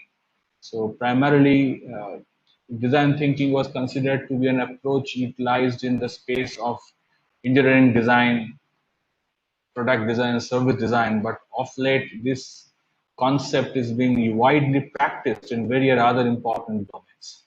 So I'll try to address it and try to extend the idea of leadership using design thinking approach. So let me start. So, and in case any one of you have any problem, please raise your hand, because I do not get to see you. So you can always give me an unmute yourself and question also, actually, if you have anything not clear. And I'll try to as brief as possible, so the given time. Okay. So I'd like to first to start with the idea of community, because there are three important aspects are there which is binding the scope for my presentation. One is community, second one is leadership, and the third one is design thinking. So two are the major important aspects who have been talked about, and what has been attaining a lot of interest across the people. And the third one, vision approach. So I will try to start with a couple interesting questions. So the direct question: are you the one, or who wants to improve your community? Or are you the one who has something to contribute? And are you the one who doesn't wait around for someone to get the job done? Because that has been, the behavioral trait of many of us, who always prefer that someone else should come and do it. So the leadership principles, there are many different models, which some of them I'll be discussing right away. But leadership models, you have to understand that primarily talks about that I first means that I would not wait for anybody to take a decision. There are so many leaders world around, and I'll give some names also. Those people did not wait for someone else to take charge of the things. They volunteered, they moved ahead. So first thing is coming in our area is that, are we ready? Are we the one? Am I the one? Am I ready? So with this, I'll try to set the ball rolling for today's discussion. So let us first understand the community, because that understanding will bind the presentation. So community mobilization primarily is nestled in the developmental studies. Wherever we have developmental economics, developmental studies, human quality development, so there are vast area of studies are there where community mobilization is there. Essentially, community means, both human and non-human resources. So building assets, places for worship, places for their recreation, and people, and they come together thought to undertake developmental activities, and where they try to achieve sustainable development. Now, sustainable development again is a big subject, so not prefer to go into that. But for our understanding, we'll restrict ourselves to this space. The sustainable development talks about the actions and agenda that we keep for a brighter future. So we would not like reducing the carbon footprint being one, because today we talk about disaster, talk about man-made disasters. So we talk about a large number of other issues. So who primarily, they actually cause the environment to suffer. So the fragile ecosystem to be protected. So therefore, what is the role of community in taking care of? Therefore, if we want to live as a community, we want to live as a cohort, to try to set up as a group of being where we try to have a sustainable development for our next as well. Now, in this context, let us understand about community mobilization. It talks about action. Action taken is very, very important. Take some action orientation. We take charge of the situation and we do some bit of an activity. It may be community in a group, or it could be someone who takes the leadership role and takes the entire community forward. It could span across different issues. It could be from health to hygiene, population to pollution, gender bias, education, the income level, the economic status, the social justice. You think about, and there are multitude of issues. Sometimes it could be an conglomeration of various issues where one person takes the charge and leads its community. So this is the foundation and which we try to move forward. Now, in community mobilization, we need a lot of resources. Some are internal, some are external. So, in your leadership, organizational capacity, communication channels, how do you communicate with your community people, assessment, then problem solving, resource mobilization, and administrative issues. So, now the first point would be my agenda for the discussion, the leadership part. So we'll try to see what are the categories or what are the different hues. I call them hues of leadership because they give us a wide spectrum of activities which we try to structure under certain style of leadership. Because we have to admit that there are people who do have a different set of leadership style.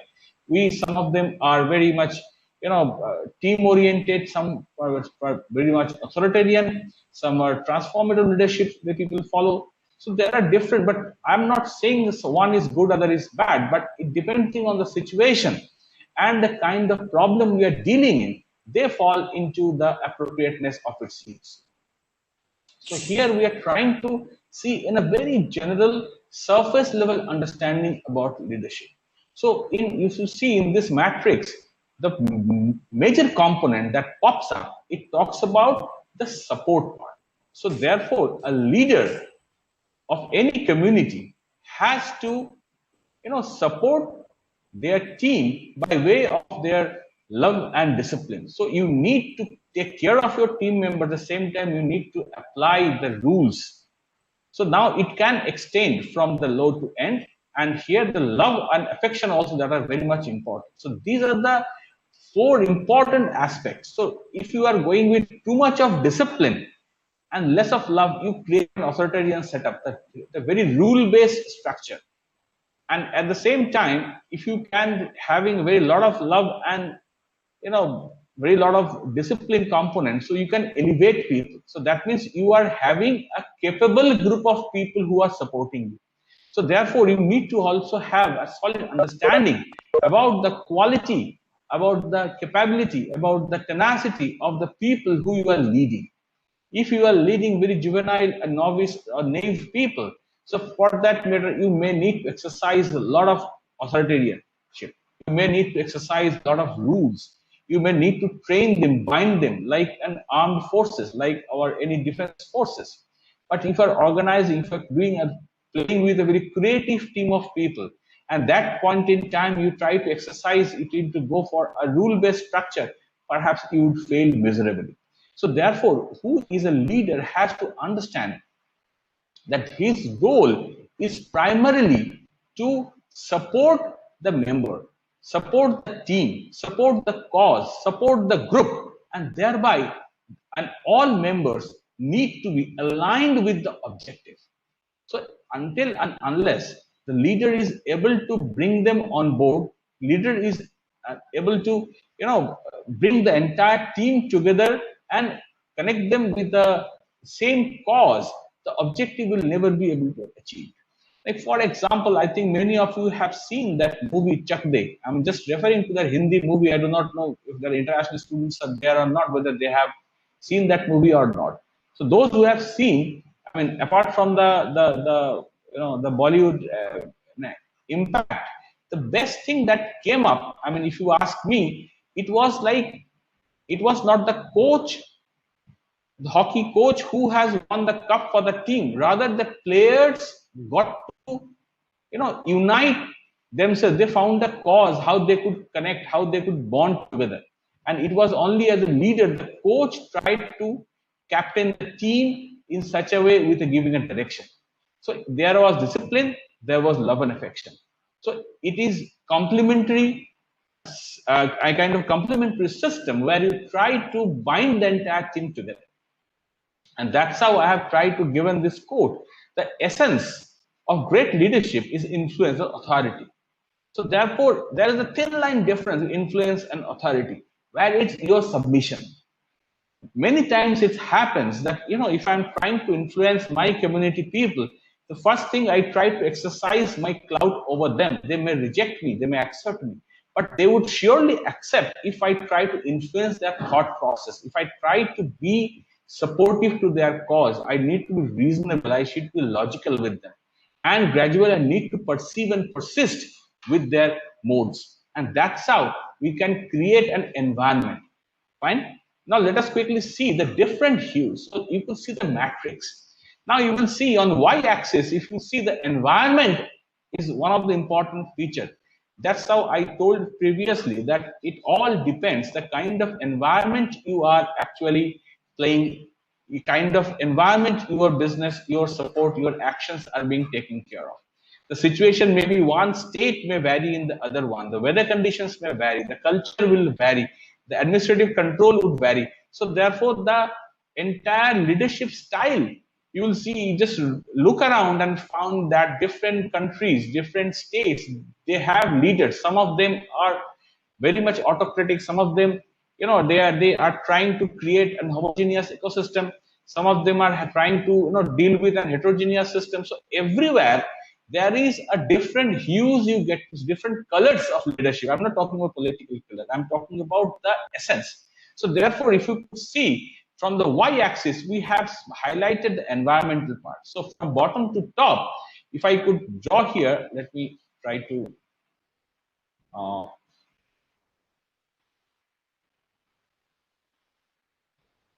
yeah, I'll just try to take a pen here. So now from this situation, here we are talking about its environment is in crisis. Here its environment is stable for you. Same where what you are having here is inexperienced subordinates. That means the team players are very much inexperienced. So therefore, if your environment is in crisis, your team players aren't very knowledgeable, aren't very expert. So you need to be authoritarian. So here, this particular model will only apply because your team, if you go for a delegative mode at this time, so what will happen? Because since your team members aren't trained enough to accommodate to apply their mind to, they do not have that kind of experience, perhaps you will make a major debacle here. Same way, wherever you are having your expert subordinates and this environment is stable, so that is exactly right where you go for alleviate them, when you're going to elevate them, when you're going to promote them, and you create a delegative leadership style where you can pass the baton on. So that is the reason when a senior, a CEO, or a big leader of a team steps down, he or she is quite sure about that whenever he or she relinquishes the chair, demits the office, demits the chair, there is someone who can take care of the business. So, and within which you will see in different style, different situation, different category of leadership would be there. So inexperienced subordinates are there, but environment is stable. You can take risk. You can be participative. That is the reason you can train these people who in the long run are going to become the capable to expert subordinates. So therefore, we have to see the various kind of leaderships that propagate, and that is available not only in the corporate sector but also in social sectors. So power or the leadership must not be restricted to one, two, or three people, but it rather should be delegated. Otherwise, what will happen? The next generation leadership will not come. So now, what happens? You will see there are situations in the political system also, in governments also, and because when the new leader is not developed, when the new leader is not fostered or promoted, so whenever the top brass relinquishes, top brass demits the office, there is a void created. That is the simple problem which we have everywhere. In big companies also we see one person, the CEO or the MD, he demits the office, there's immediate void, the company crashes. There are multiple examples that happened in the past also. Now with this, I come to a very interesting question to you all. Then what is the style of leadership that you follow? So are you autocratic? I mean, are you a visionary leader? Are you affiliative? Let me explain what do you mean by affiliative. Affiliative means that you are affiliated to one kind of ideology, one kind of bigger system where you are a small part of. You are not an individual, so you are a part of that thing. So that's affiliative. Democratic, when you allow people to communicate. When are you a pace setting, that means you set the ball rolling first and you let people comment on that. Or you are in the coaching kind of leader where you prefer to train your leaders, when you prefer to train your disciples. So Shubhan, with your permission, can we take one or two comments on that so that I get to see people are listening to me? Yes, sir. Yeah, so one or two quick, I'd like to know from you, what kind of leadership model do you follow? Just tell your name because I'm not seeing you. So if you just can tell me your name and give your comments.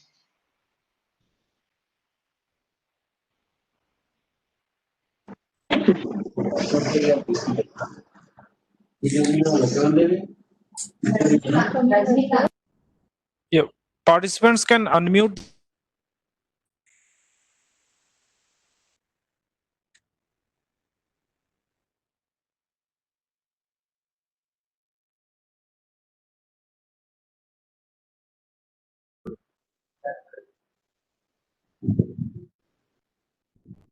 Yeah, participants. I think I know the post-lunch session usually is very sleepy, so I just want to get out of it. Yeah, anyone? Hello, sir. Yeah, please. Assistant Director Panchayat from Shivayagala. Okay, please tell me. I believe in. I personally believe in the democratic leadership, where the participants are to express their views. Okay, great. So fourth, okay, fine. Anybody else? Sir, actually, there are a good number of responses in the chat box. Mr. I see. Praveen So Kumar, he has written integrity, passion as the style. Tina Mitra, she has written democratic coaching. Then Dr. Sri Kumar. Okay. I just want to know within this 6 frame, how many of them are able to find themselves actually. Okay. So 2 got democratic. Okay, fine. So we are no matter. I mean, no wonder we are I think perhaps the world's largest democracy. Fine, fair enough. I think we have some bit of an affiliation here.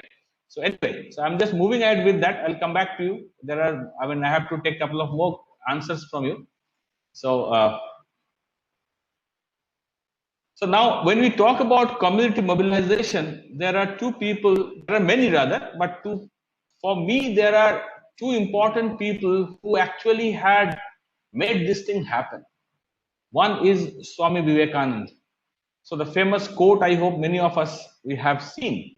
So I'm not going to idolize anybody, but what I'm trying to tell you is here, you need an icon. So this is the time when he has actually addressed the world community and the brothers and sisters. So he is the person who has moved the idea of brotherhood.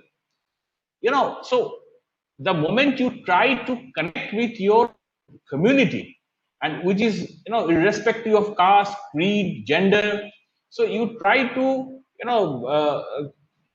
create an undiscriminated egalitarian system. So you actually break the jinx, because this is the thing which may be very common today, but I'm talking about the time when we were under colonial dominance.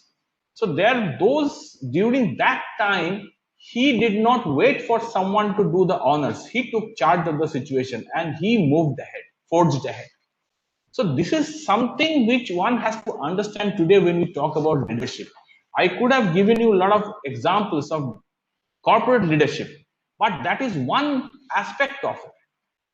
But more importantly, in community mobilization, the leadership quality encompasses every single hue of life: your profession, your personal, your social, your economical. You think about them. So therefore, I look at Swami Vivekananda as not an authoritarian leader, but as an influencer. So that after so many years of his physical mortal death, he still inspires people. He still, give a lot of emphasis on their social development, their personal development. The embodiment of knowledge comes to them. So whatever he speaks, if you could read this sentence, arise, awake, and stop not until the goal is reached. So that means that's a call which comes from the point of view of a leader. Fine. And the second person, who I hope everybody knows about it. So there are so many important contributions. So now, why kept him? So immediately after he was released from jail, Dr. Nelson Mandela, I hope you would know that he was under jail for 27 long years. He spent his youth. At the age of 27, he was jailed, and at the age of 54, he came out. So by that time, his entire youth is spent in jail. And you know what is the best deed? If you go to Google, you find there are 10 best deeds of Nelson Mandela. But the best deed that I find in him, he could have actually monger and a war in the country, South Africa. But he actually forgave the people who are in support of apartheid. So it takes a lot of courage for a person who has been jailed for so many years. And then when there was a lot of unrest going on, he gave this message that this is the time we need to build our community. So when people were expecting that there are a lot of bloodbath happening because one of his party leaders were assassinated, so that there would be a war between the blacks and whites, and so those kind of racial discrimination was prevalent, and people thought that it would be further propagated under his regime, but he consciously moved away from it. So that is what I'm trying to, the kind of influencer. And if you see, this is a very famous quote, one of my favorites, which I have given 2 lines of it. So I'll rather advise all of you, when you are in disdain, when you are suffering, when you are having some bit of a pain or depression, recite these 2 lines. Now, why I'm saying these 2 lines, it is by William Henley, it's a Victorian age poet. If you could recite with me, side by side, so just go ahead and just recite it. I am the master of my fate. I am the captain of my soul. There's a big poem named Invictus. There's a movie that came. So as a leader, the essential quality is about your control, self-control. And this is the poem, you trust me, participants, was the, you know, I mean, it was the sole inspiration for Nelson Mandela when he was jailed. So he used to read them many of times because people tried to break him down. 27 years is a long time. So he was given a chance that you, okay, fine, you accept our conditions, so we'll release you. He didn't. And that's how he became the master of his fate. So the fate he chose, and then he owns his soul. So, I mean, are we so? I mean, this is a big question I'm putting before you. I mean, it's to me also. So, are we the master of our own fate? Do we decide what we're going to do? Are we, I mean, courageous enough to do whatever we want to do? Am I the captain of my soul? I mean, is my soul pure? Is my soul is so enriched that I have no, I guess, repercussion of any activity that I have done in the past, and today it comes back to haunt me that perhaps I should not have done this thing. So now, from this leadership quality, let us move ahead, and then we'll try to see a very the steps of successful steps. How do we mobilize our communities? There's a very classic model have been given in global communities, so we'll see one by one. So first we start with the model select. So what happens? So first is that you need to have a transparent community selection process, and you need to share results. So you need to target them because it is very important that people have different communities. So communities are nothing but cohorts with some similarities. Now here you will see many a time this kind of question will come: social engineering, social mobilization versus community mobilization. Remember, community mobilization is always with a small cohort with specific objectives.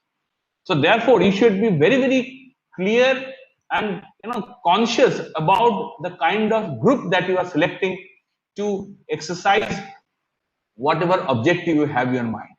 Next, once you have identified them, the next thing would be there for you to prioritize them.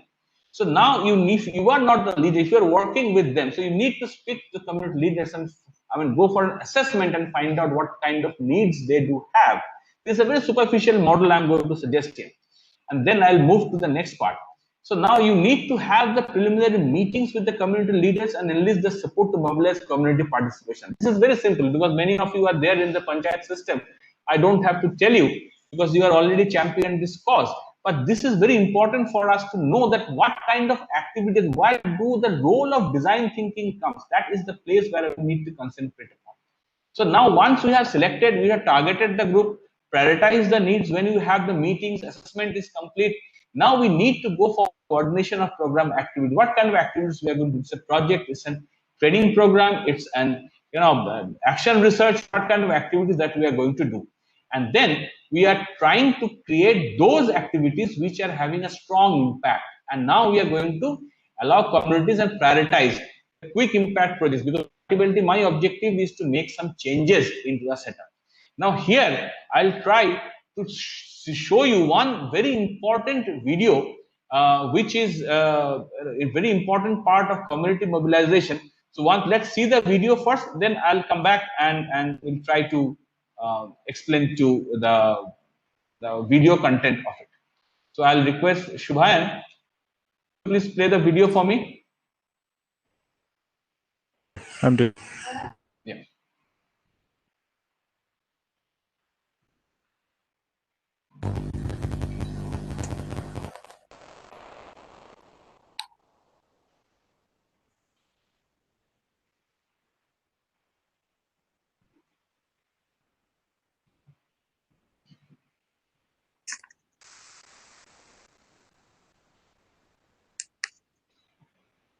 I'm seeing some questions also. I'll take them one after another once it gets over.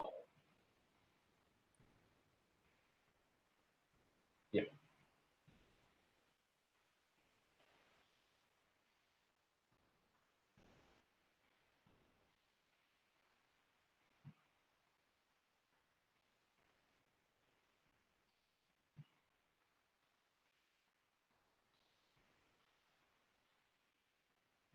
also known as In about 4 hours,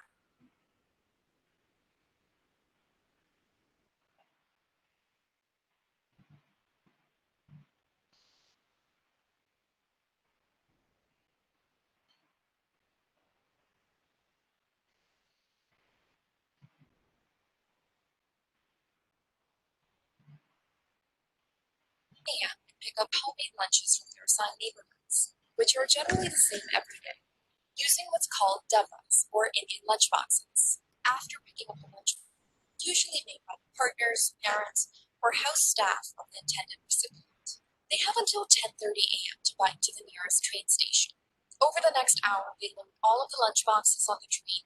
This is where keeping track of everything gets really tough, but they use a pretty basic trick.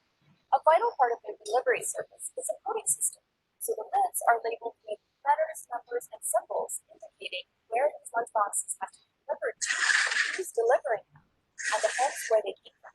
Between 11:30 and 12, the Dabawalas offload from the train and continue sorting. Between noon and 1, they deliver lunches to their clients. During this hour, over 200,000 deliveries are made across Mumbai. They all kind of have to work together in harmony in order to allow sort of Dabawalas to work sort of at their level of performance. The Mumbai Dabawalas are known for being punctual with their deliveries. Their mission statement, since they first started running in 1890, has been to always deliver on time. They believe that delivering lunch is like delivering medicine. And so now as a mission statement, right, when you sort of think about that, you're not just delivering lunches to people, you're saving people's lives. The Dabawalas don't just deliver lunches to people at work. They also pick up lunch boxes from the individuals after their work and deliver them back to their homes the same day. All this efficiency has the business community intrigued, including Harvard Business School, which has done a case study. The simplicity of how they do things actually helps them, so they don't have to deal with the whole crisis. Right. Sometimes, keeping things quite simple and keep laser focused on what it is that you're trying to achieve is really important. Tomke spent a day with the Dabawalas in Mumbai for his research and thinks companies around the world can learn from the Mumbai Dabawalas. In an age where we are so focused on modern technology, sometimes the best plan is the simplest. Order. Many of them have had little to no education and can't read.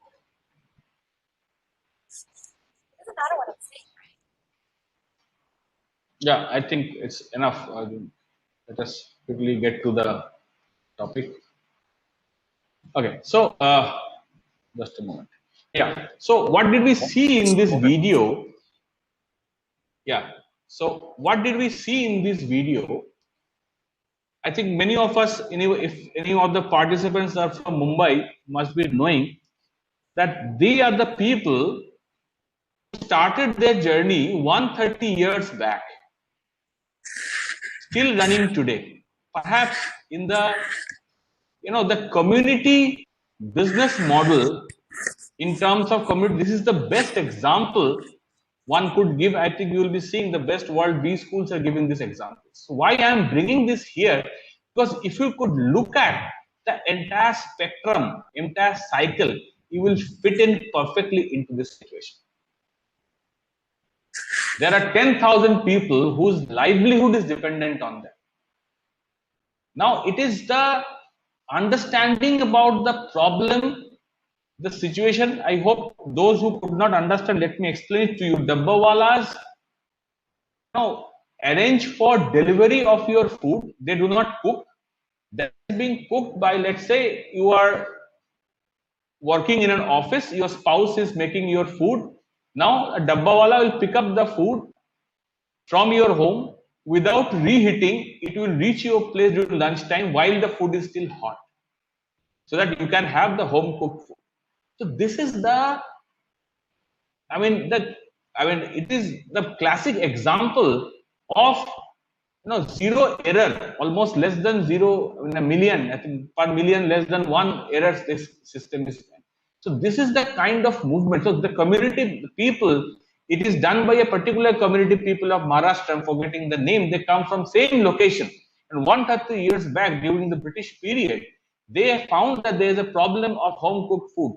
So they started delivering it. Still they are persisting. So they had all elements of identifying a cohort, prioritizing the need. They had the coordination, and they do have the internal systems. And you will be surprised to know today, in the age of when we have the app-based food, we all, I think, accustomed to Swiggy, Uber, and it runs without any mobile application. How it is possible? So now we'll see what are the basic implements of it. So that's how the design thinking aspect comes here. So the design thinking aspect talks about very important aspect. What is that? How we engage into a thought process. Means that how we are going to, overall scenario by being future focused and creation of value.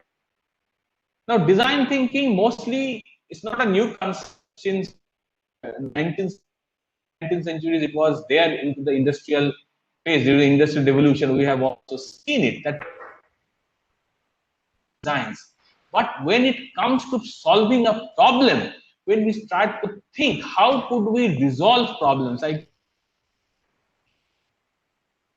Madam Tina Mitra asked that during different situations, different leadership styles are followed. So what is the appropriate one?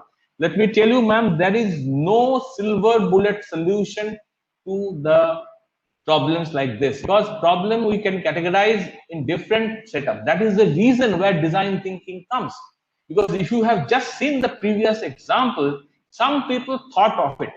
Otherwise, let me tell you why there is no second Dabbawala in India, for that matter in world, which runs on completely on human effort, human machines these people are working on.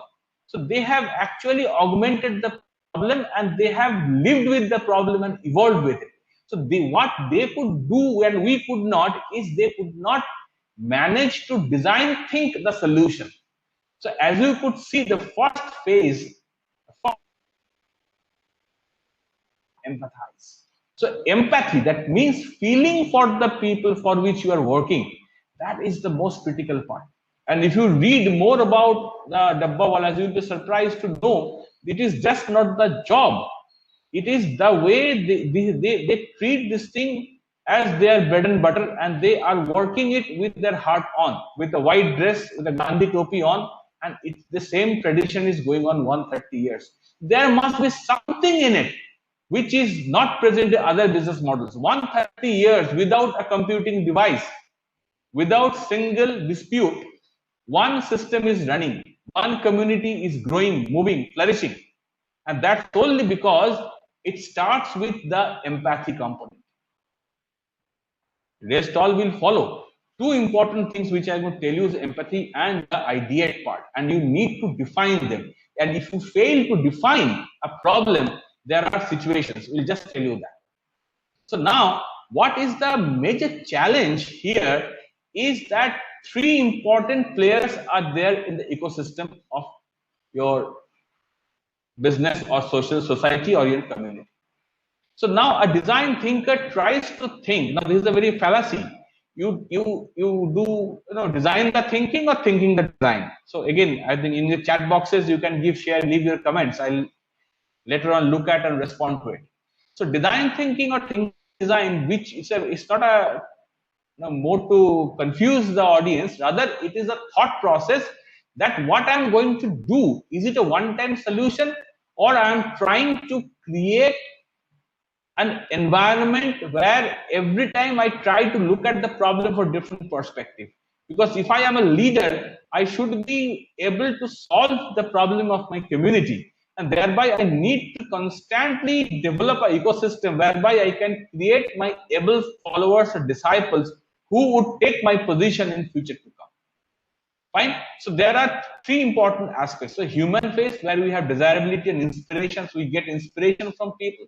Then we have the business, the viability or the implementation challenges. We ideate a lot. People say that Indians are good at ideation, but implementation, there is a big problem. And then the third part is technology. Today, that is the addition we want to do, even if we are using SMS, we are using WhatsApp, we are using emails, we are using ERP, we are using our banking system, the technology is supporting our activities. So thereby these three are entwined each other, and thereby you are gaining experience. Now you will be surprised to see that why I'm asking you to remove your shoes. So please don't do that. But this is the most critical part. In empathy, teaches us that you need to put your feet in somebody else's shoes. If we are a teacher, can we think the way a student is thinking? If I am an officer, am I in a position to think the way my villagers are looking at me? If I am as a seller, if I am the businessman, am I in a position to think the way the customers are thinking? That is, I'm talking about empathy. But most difficult part is that we do not, or we sometimes we fail to do so. Because to be in somebody else's shoes, we need to remove our shoes. We need to shed our ego. We need to shed our own inhibitions of being in somebody else's place. You just, just I'm giving a very small simple. Those who are working in the offices, if you find tomorrow that suddenly your position of the chair has been changed and moved to a different corner, what would be your immediate reaction? You don't have to tell me. Just think about it, and if you get your answer. So this is the critical part. So the moment we are, disturbed, when you are touched from our normal setup, the resistance drops in naturally. So thereby, for design thinker, it has to be a natural order. Fine? Okay. Now again, I'm trying to ask you a very interesting question here. That do you want to make people want things? Or do you want to make things that people want? So, Shubhan, if I have time, can I take one or two feedbacks on this? Yes, sir. Yes, sir. So this is a very interesting question. I need to see if the participants are eager to answer. Yeah, definitely, sir. Yeah. So participants, please, one or two answers quickly. You read the question very carefully. I'm asking, do you want make people want things? That means, you are making things and you want people should go for it. Making solutions, making people go for it, or you want to make things that the people are asking for.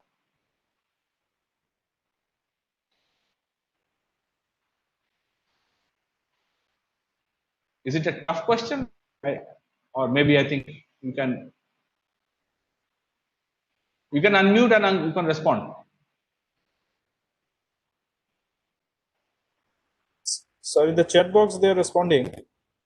Okay. Chat box, they're responding. What they have written, any one or two, if you can read out for me, so to give me some impetus to move ahead.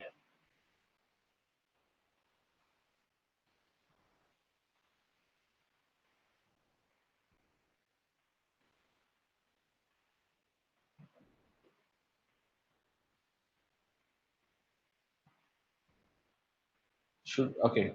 I want to listen to one or two of them.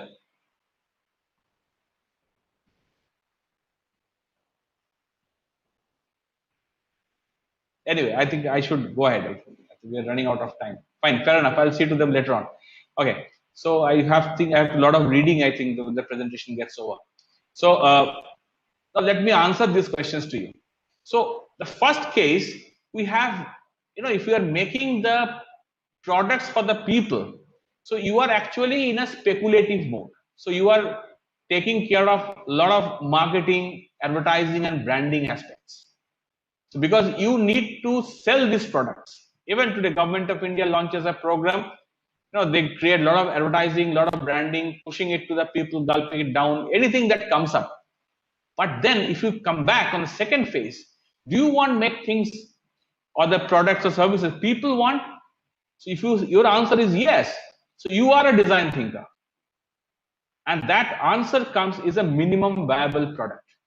Now, I give a best example. Just now you have seen that Dabbawala video. So if I ask you, what is the mode of transport for these people that they,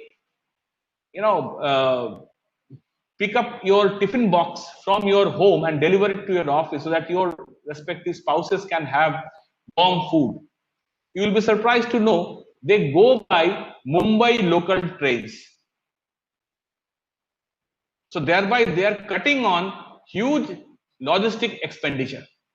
If there is a train strike, dabbawalas will fall in strike.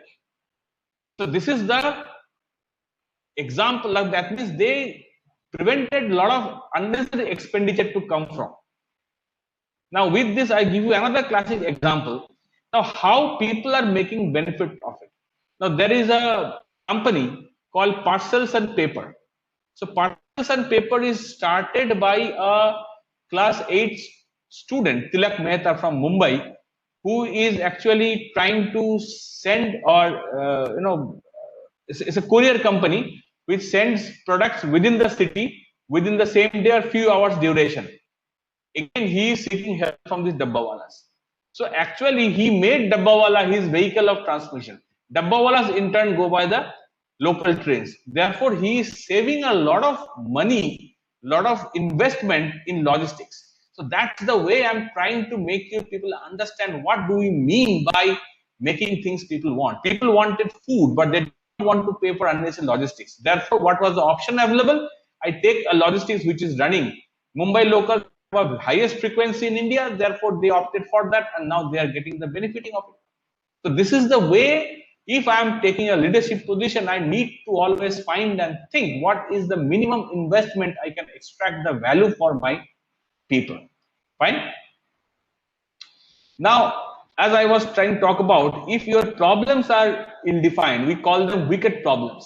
So if your problems are ill-defined, if you fail to capture it, like for IT companies, for Steve Jobs and all those things, they have been able to define their problems very particularly, and you say everywhere in our own setup also, the moment we fail to create, even starting from a roof leakage to your car problem to your domestic issues, if we are unable to track it at the right point in time, so perhaps we are creating a wicked problem for ourselves, which is going to come back.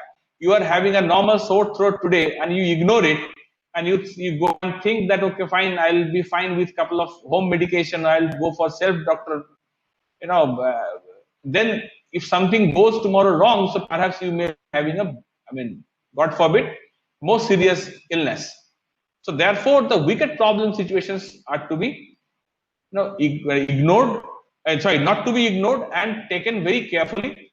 And then you need to co-create so that you have people participation in order to think the design for which you are going to create a setup, so that you can unearth the blind spots. Blind spots are those which perhaps you have ignored. Now, we all have certain characteristics within ourselves. Those with the management discipline must have studied Johari window. So Johari window said that there are some aspects within ourselves which you do not know. If I ask you that how good or how bad a person I am, you will perhaps say, if you are my enemy, you will say 10 bad things. But if you are going to be neutral, perhaps you will be coming up with 3 or 4 such points which I have not known that I do have them. So therefore, for a process challenge is very critical, where you need to design your mind, design the space where you are going to work on, design the process, and design the framework. These 4 important aspects to problem solving is ever critical. Fine. Now let us see the 5 design drivers here. So this is the the model which is copyrighted by Arun Jain of Polaris Computer. Now he has started his own foundation. So it says that empathy is the key to success, but it's hard to augment. As I have told you previously, that it's very difficult to remove your shoes and wear somebody else's, because it will not fit into your leg. Then there will be a lot of problems will be there. You don't feel comfortable. The style will not match. Thereby, a lot of restrictions would be there. So first thing, the design drivers are the skill. So you need to find out the skills that you have. If you are a leader, what kind of skills you possess. Many of us, we think that we are master of the trade, but sometimes we do not have the adequate skill. And then skill does not mean expertise. I can play cricket, that's my skill, but I cannot play as good as Sachin Tendulkar used to do or Saurav Ganguly used to do. So that's not my expertise domain. So I need to figure out if I am the most competent person to lead my team. Do I have a perspective? Can I see beyond what is visible? And then from this, can I develop an idea to create or co-create a new model, new design, new structure, new process which can help my community? And is it aligned to my community requirement, or am I running the race alone? So these 5 are the most important design drivers where the leadership has to concentrate. Because remember one thing, if you can be a singer, you know how to sing, that's your skill. You can be a mason, that's your skill. You could be a carpenter, that's your skill. Does not guarantee you the expertise of it. This is a very harsh fact I'm telling you. People take it very offensively though, but let's understand this part. I could be somebody, but I could not be the Mr. Champ in every area. Fine? Now, with this, we move on to the next part, which is says that the frictional forces. So, frictional forces, what are the frictional forces? So, firstly, you start with doubt because you are new to a particular problem. So, if you are going for a community, community has doubt in you, you have doubt in your members. So, now you are in a situation, in a dilemma that perhaps the kind of activities I am going to do, is my team ready to take care of it? And from that doubt, the distrust starts, and then you have the conflict to appear. And conflict leads to anger, anger leads to fear of losing, and from there it creates bloated ego. So these are the frictional forces at individual level, at collective level. They cause a lot of damage than any external forces can do. So what should we be doing? You should try to convert the doubt to a conflict to dialogue, because that's the best way you could solve. Maybe I think your community members have certain grudges against you, but if you are failing to address them, you will be creating further trouble for you. Later on, they may relinquish your association, they may go somewhere else. So you lose your position in your community. And from anger, anger comes from the fact is your inability to cope up with the situation. Remember one thing, the person who is competent deserves to be the leader. But if you are angry, not being competent, you could be a team member also. So leadership is something which you have to inculcate within yourself. Find a good team so that you can gain acceptance within your community. And then you have to be courageous. But remember one thing, the ego should be replaced by your humility. These are the 5 frictional forces which are very, very crucial. And in this context, I want you to see a very interesting video here. Perhaps that would solve a very, interesting part. And that video talks about harmony. And I'm coming to the end of my session today. So this particular video will take us to an understanding about our how ancient our philosophies are about design thinking. Now we are talking design thinking, but somebody talked about design thinking long back. So I am just requesting the other Shubhan to play this video for me, so that after that we'll take up from Yes, here. sir. So Yes, sir. Should I stop sharing? Yes, sir. Yes, sir. Okay.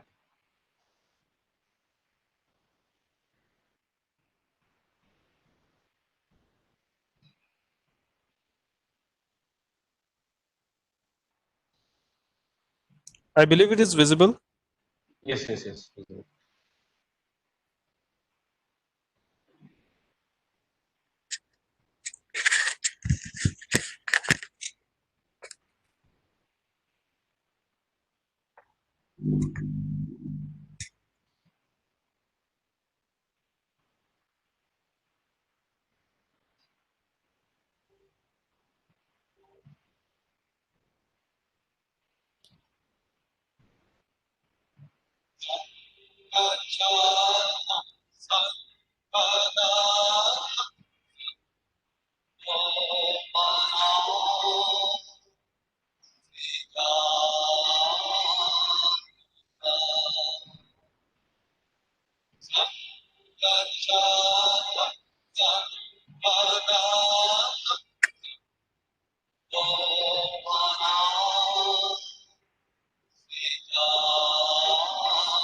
Yeah.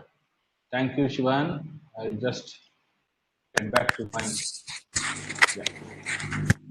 So, if you have seen that it's a part of Rig Veda, it talks about harmony. It talks about unity.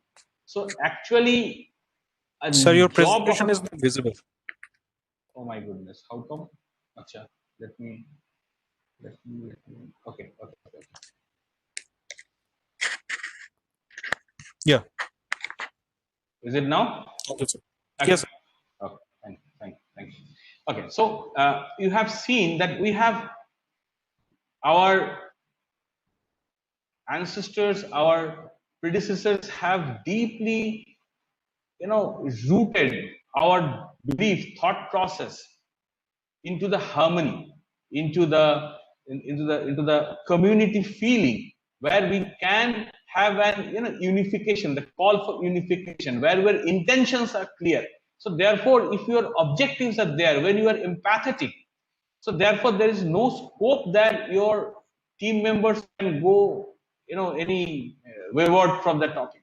But the problem is that you should be able to ideate, you should be able to empathize, and that's exactly that the two key takeaways, that if we can sustain in togetherness, we can bring harmony into the community, and that the first step is to empathize. So you need to do a lot of research. Research does not mean that you take up an instrument, go collect data and put figures. You need to communicate. It could be focus group discussion. It could be, a Delphi technique. It could be just discussions. So you need to know what your people do, say, think, feel, like, dislike. If they dislike you, let them tell you flat on your face. But then you need to think. Otherwise, you will never be able to touch their problems. Because remember, I think I was going through the chat boxes, somebody says that they want to create products that people want. So what people want, you can only understand not by what they say, but their secondary attitude, their behavior, the kind of responses, the kind of lifestyles they live, the kind of signatures they leave on different aspects in their social behavior. And then accordingly, if you start ideating accordingly, you need to brainstorm a range of crazy creative ideas, that actually address the unmet uses. There are a lot of things that are happening, a lot of things that are there in our society. There are, multiple aspects that are happening. Even I'll tell you this Manrega that came through the result of the research by George Race, who spent a lot of times, the right information, all those things. The ideation is very important. Today, if we see, even I'm telling you, because I myself is in charge of the incubator of the state's only business incubator we have here. So I have seen students with brilliant mind come up with their ideas. So my job is to encourage, empathize them. But if I ridicule them, if I say their ideas are not that good, so I am nobody. Probably they are far more superior than me. So in that case, I need to stimulate their thought process. I give you a very example before and now I mean, one of my scholars is about to submit a PhD program about a healthcare map of the state. Now, previously, no one has thought about it. We have the information, we have the data, but putting it into a map and coming out and connectivity, establishing connectivity with the geospatial map and the infrastructure, this is something he has done. And that's how we could see the kind of health infrastructure that is prevailing over in the state. That could always be done somewhere else, but here it was not done. So one has thought about this case. One has empathized with the plight of this patients. And then accordingly find there are two government hospitals had got, there are, I think, 200 plus kilometer distances. So this is something very difficult activity to take care of. So transporting or shipping the patients from one place to another is causing a Herculean task. So now this is the time where you need to apply your design thinking mind to come up with a solution.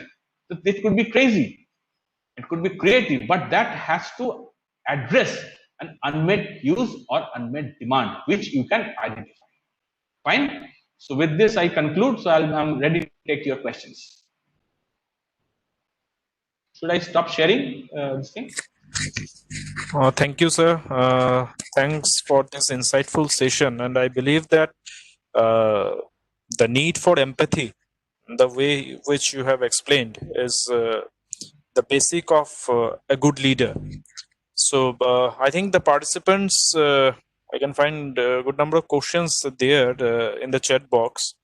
So how to channelize the interface at design thinking fronts by Shivam. Okay, so Shivam Sharma. Yes, Mr. Sharma, there's a very good question. How to channelize? See, it has to start first of all in the process what you are trying to inculcate. That's what I said. Design thinking is not a one-time approach. Design thinking starts with the empathy part. Now you have asked this question: how to channelize? Now, for whom you want to channelize? Who are your customers? Does not mean that means who are going to benefited out of this approach. So you need to think for them what they want. Are your solution going to touch their lives? If yes, how? If not, why not? Where is the gap? And then you start to ideate, introspect, brainstorm, come out with some crazy solutions, and you try to experiment with them. So this is a continuous process. It is not a silver bullet solution, as I have told you previously also. It is not going to solve one problem in single go. There could be multiple iterations. So now first step is to set up a team, set up a design thinker teams, leadership team, and then try to address the problem, document what all you are discussing, and then you start going for the brainstorming session. Then followed by defining the problem, ideating, creating a prototype, testing, and implementing. I hope I have answered your question. Yeah, any more?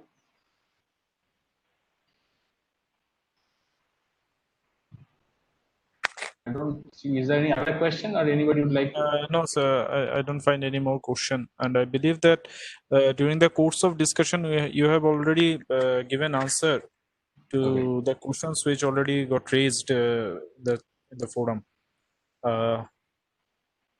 Yeah, I think Shivam Sharma would like to connect to you. My email ID is there in my presentation, yeah, which I have. I think Shivam will be sharing with you. You can connect to right. Yes, sir. Yes, sir. I will give it to you. Yeah. So I hope Thank you, I'm sir. done here. Okay. Thank you, participants. Yes, all the best. That was an excellent session, and I believe it will give us a boost in the long run for building leadership among the communities. So thank you, sir. Thanks a lot. Thanks so much. Bye-bye. So it's time for our next session and the last session of this of today. So we have with us Shri Animesh Prakash. He is the assistant manager of Oxfam India. And Animesh, are you there? Yes, Shubham. Yeah. So Mr. Animesh Prakash, he is a humanitarian personnel with more than a decade of service with communities, government, NGO, and United Nations. He has experience across the spectrum of disaster management, including climate change adaptation, disaster risk reduction, and humanitarian response. Skilled in partnership management, high impact program delivery, innovation, and influencing. His current focus of work includes community resilience and risk reduction, risk-informed water governance, and early warning in transboundary river basins of South Asia. He is currently employed with Oxfam India and leads the water governance portfolio. He is recipient of awards for innovation in early warning and disaster risk resistance from DCHI and Spindle in Netherlands, UNSG and MIT Climate Collab, and UN OCHA He has a professional degree in disaster management from Tata Institute of Social Science. So over to you, Animesh. I believe that you are ready with your presentation. Yes, thank you, Shubhan. Thank you. So,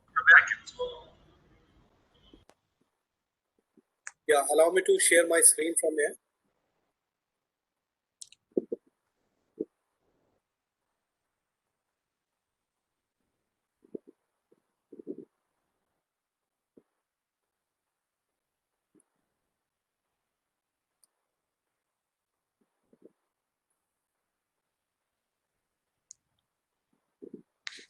So, can you all see the screen? Yeah, something is coming. I believe. Yeah, now it is. Now it is okay. Okay. So, Yeah. Thank you, Animesh.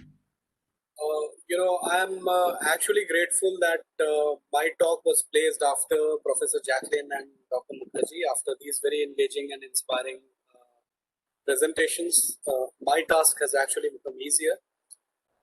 Particularly, Professor Jacqueline's talk has given a theoretical framework to whatever I am going to speak. I was told to share some success stories from the last mile. And so I have a few stories to share with you all. And that definitely comes within the framework of resilience, on which Professor Jacqueline has given a very good session. So before I start, Shubhayan, I just wanted to know that what is the general composition of the participants, their affiliations, the area where they are working from. That Yeah, will mostly. help. Mostly you find participants from the domain of practitioners, academicians, trainers, then researchers, even government. Good number of government officers are also there in the participant list. Okay, thank you, Shubham. Thank So you. I'll be largely talking from civil society's perspective. I'll be sharing works of different grassroots NGOs, and we'll also try to connect that how a multi-stakeholder approach had been useful in achieving these success, and also emphasizing on the role of government in achieving these impacts and success stories. So the structure of my presentation includes, an initial discussion on resilience as a concept. Then I have 4 case studies to share, and these case studies are actually spread across the spectrum of. Seems to be some disturbance.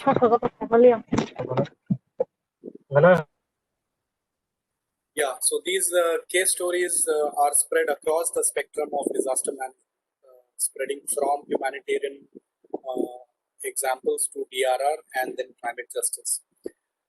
Further, I would like to conclude my presentation by initiating some discussions on certain approaches and tools which can be useful for civil society practitioners, government, and researchers, and a wide range of stakeholders to, to ensure that there is some sort of synergy and integration in the work around community resilience. So with this structure, I think someone is asking till when. Shubhayan, I think how much time do I have for this presentation? You have your time. You have 1 hour time. So within this time, Okay. you can. Okay. Thank you. So basically, on the concept of resilience, Jacqueline ma'am has already talked a lot about it. I just wanted to share some of the definitions, and the most important one is DFID's definition, which focuses on the ability of the countries and communities and households to manage change by maintaining or transforming living standards in the face of shocks and stresses. Oxfam takes a rights-based definition and focuses on ability of women and men to realize their rights and improve their well-being despite shocks and stresses. However, quoting from Jacqueline Ma'am's presentation, where she emphasized on resilience being a bridging concept between the concepts of climate change adaptation, disaster risk management, and sustainable development. This is quite interesting, and I'll be talking more about it when I in the further slides when I try to bring examples on it, and towards the concluding slides, this particular component will become particularly more you know will be the focus of the talk. So this is Oxfam's resilience framework, and it basically talks about the journey from humanitarian challenge, adaptive challenge, and justice challenge to towards absorptive capacities, adaptive capacities, and transformative capacities. So absorptive capacity is like in absolute terms of humanitarian emergency, we intend to build some of the capacities at the last mile, where communities are able to absorb the shocks of the disasters. Say, for example, in an impending floods, community is well prepared for early evacuation, for getting access to proper and timely early warning information, evacuating in a timely manner. So this is these are some of the examples where community is able to absorb the shocks. Or say, for example, they have good disposable income, where which provides them a good economic cushion to deal with the stress which is posed by the disaster. So this is example of absorptive capacity. Next is, of course, adaptive capacity, which basically, just to illustrate that, say, in an event of changing weather phenomena, farmers are in a position to adapt their cropping pattern in a manner that it survives the disaster shocks.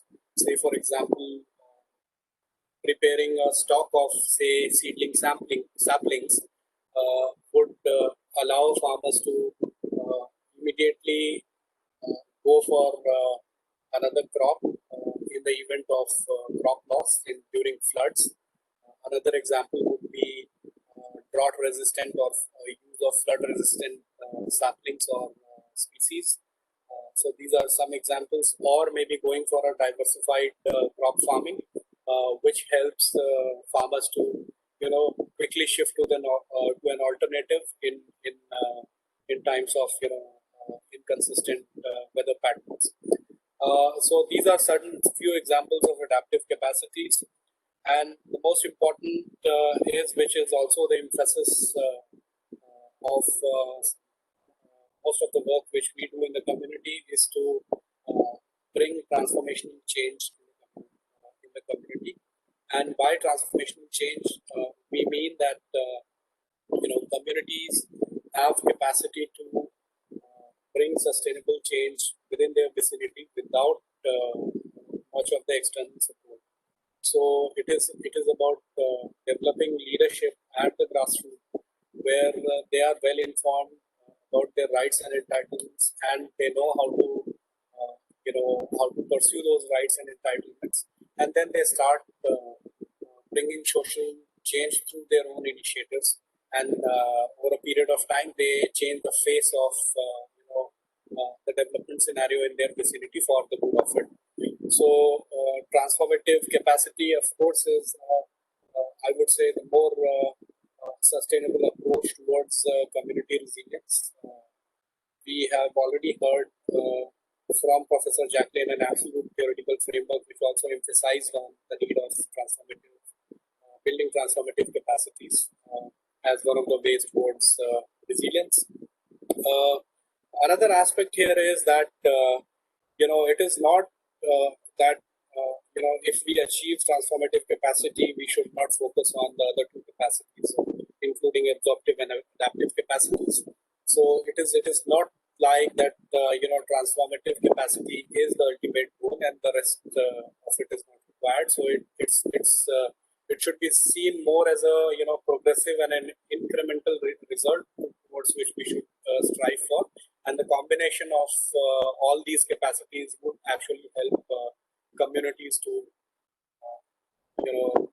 move towards resilience. Now, some of the pathways to resilience, and this is absolutely from Oxfam's framework. The way we are planning our project, basically there can be multiple pathways, but from Oxfam's perspective, it is more about collective action. So working collaboratively with different stakeholders is extremely important. Understanding the context of risks and fragilities and vulnerability is the basic and the foundational step which is required. If we are not in a position to understand risks and fragilities better, it will always be extremely challenging to plan for it and to kind of mitigate those risks. So this is a foundational step towards resilience. Long-term planning is absolutely critical. So short-term fixes would never work. I mean, it can provide quick results, but in a longer term, it is important that any sort of project implementation or any sort of program should be designed with longer term goals, and it should integrate all the aspects which determines the vulnerabilities or risks of the community, and accordingly it is needed to be to deal with these issues. And it is also equally important that from time to time we need to take a step back. We need to evaluate and assess that how program implementation is being done, what are the interim results, and are there any adverse factors? Are we actually leading to any harm to our measures or not? These are important factors which needs to be very carefully assessed, and then program needs to be adapted accordingly. So ongoing adaptive management is an important, very important factor which requires, which is important in this journey from risk to resilience. Now, next slide is basically a question to the participants, and this is completely my perspective. I just needed some sort of discussion here that see, when we talk about the resilience and when we talk about state of resilience, there are two slides which I have quoted from EMDAT. The first slide shows the total number of natural disasters which has been reported from 1900 to 2015, and you will see the sharp increase in the last couple of decades, which is quite evident. And similar trend in terms of flooding is also seen. So the thing which I want to emphasize here is that in the event of climate change perspective, the whole scenario of disasters are rapidly changing. We see that disasters are more frequent now, and these disasters are more widespread. Its impacts are unprecedented. So point here is that you are planning about certain vulnerabilities, certain risk factors today, and you start working with the community over a period of say next few years, and then community achieves a level of resilience. But by the time you reach there are new risks which has emerged. There are new scenarios which has come up, and that would pose new set of risks in front of you. That is one aspect. Like future risks are always going to change.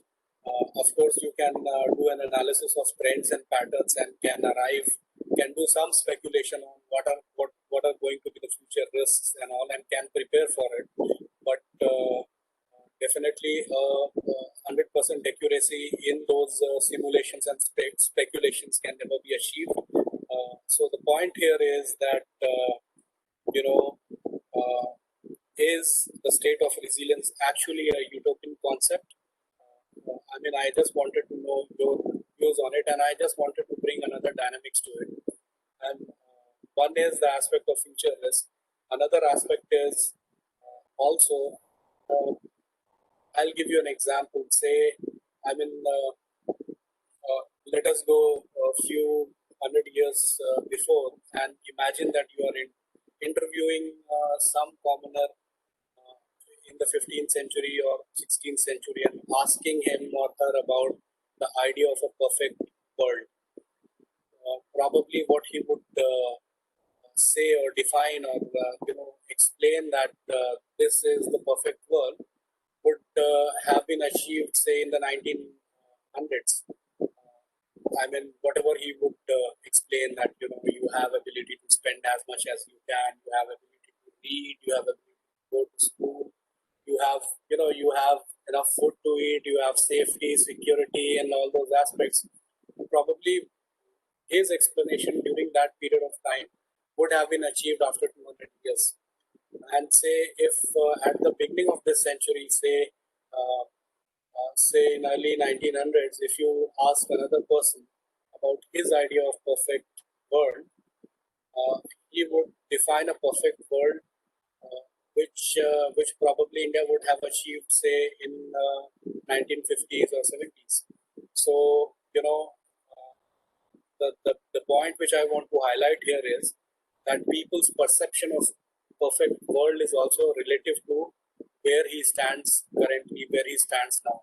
Say if currently I'm struggling with two morsels of food, my perfect world would to sleep with full belly every night.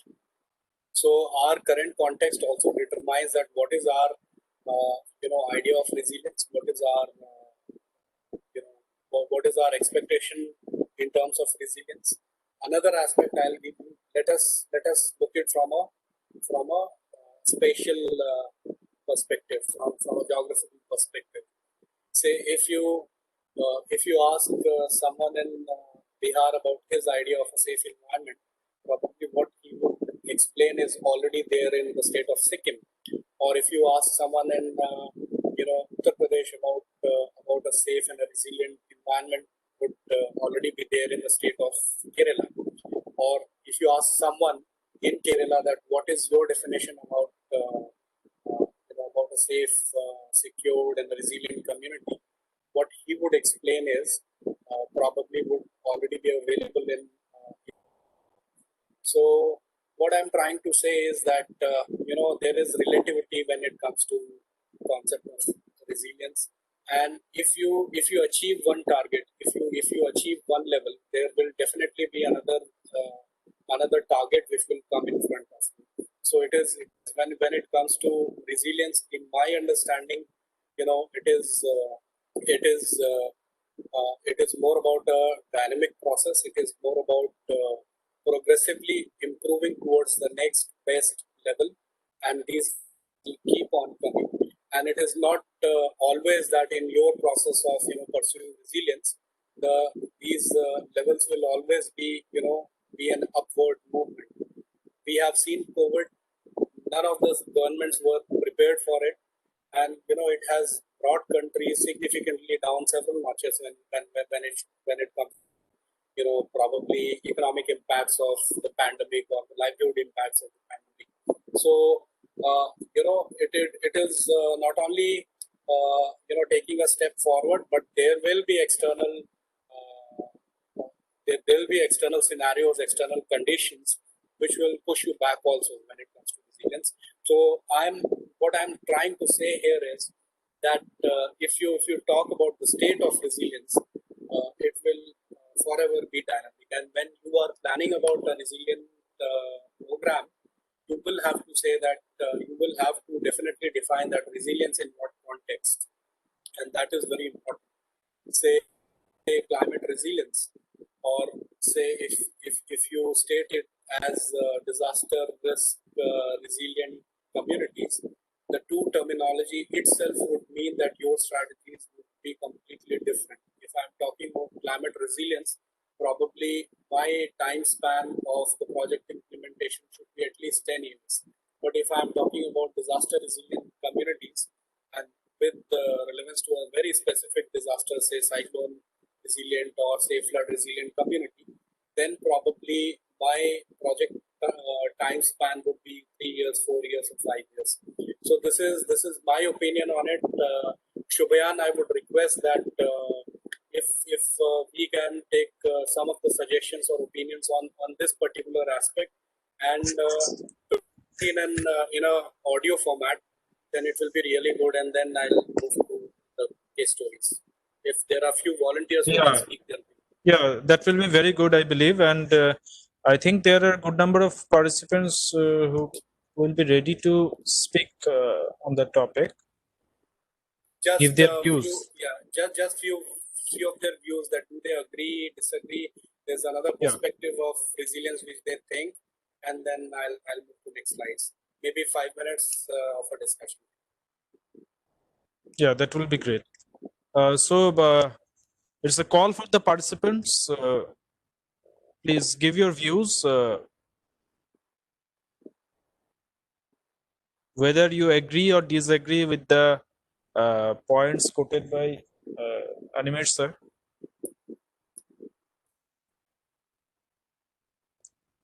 Yeah, Okay, in the, in the chat box they are active.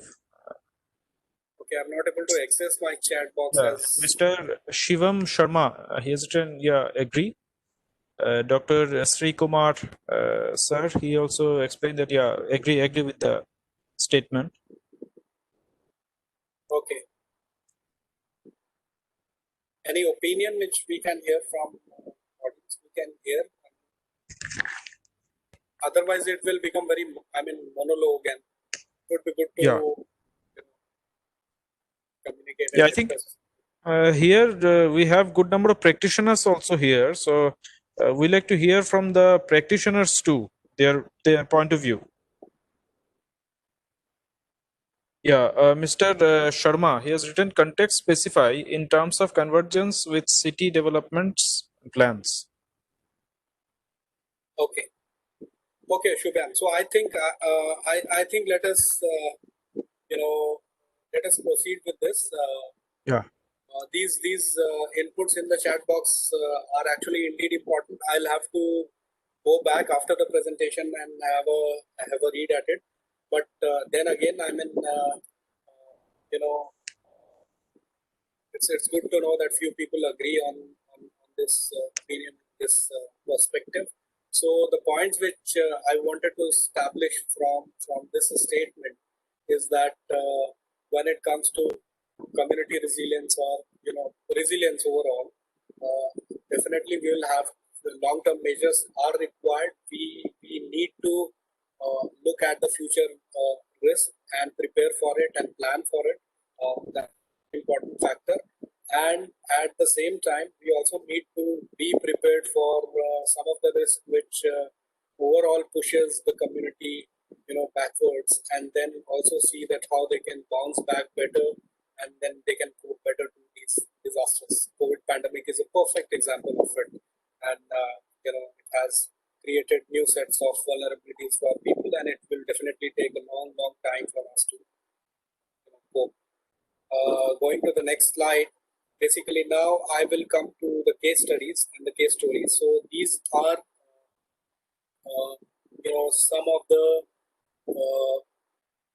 stories from the field, from disaster-affected communities, and these stories are designed in a format where, earlier Jacqueline ma'am emphasized that the resilience is a bridging concept which needs to bring climate justice, ERR, and humanitarian together. So these case studies are also designed in a manner that it talks about preparedness to humanitarian response, then it gradually goes towards disaster risk reduction, and then it looks into the triple nexus approach, including humanitarian development and climate justice. So this story is from Jashpur, a group of villages and I'll just explain the context first. So Jajpur district is in Odisha,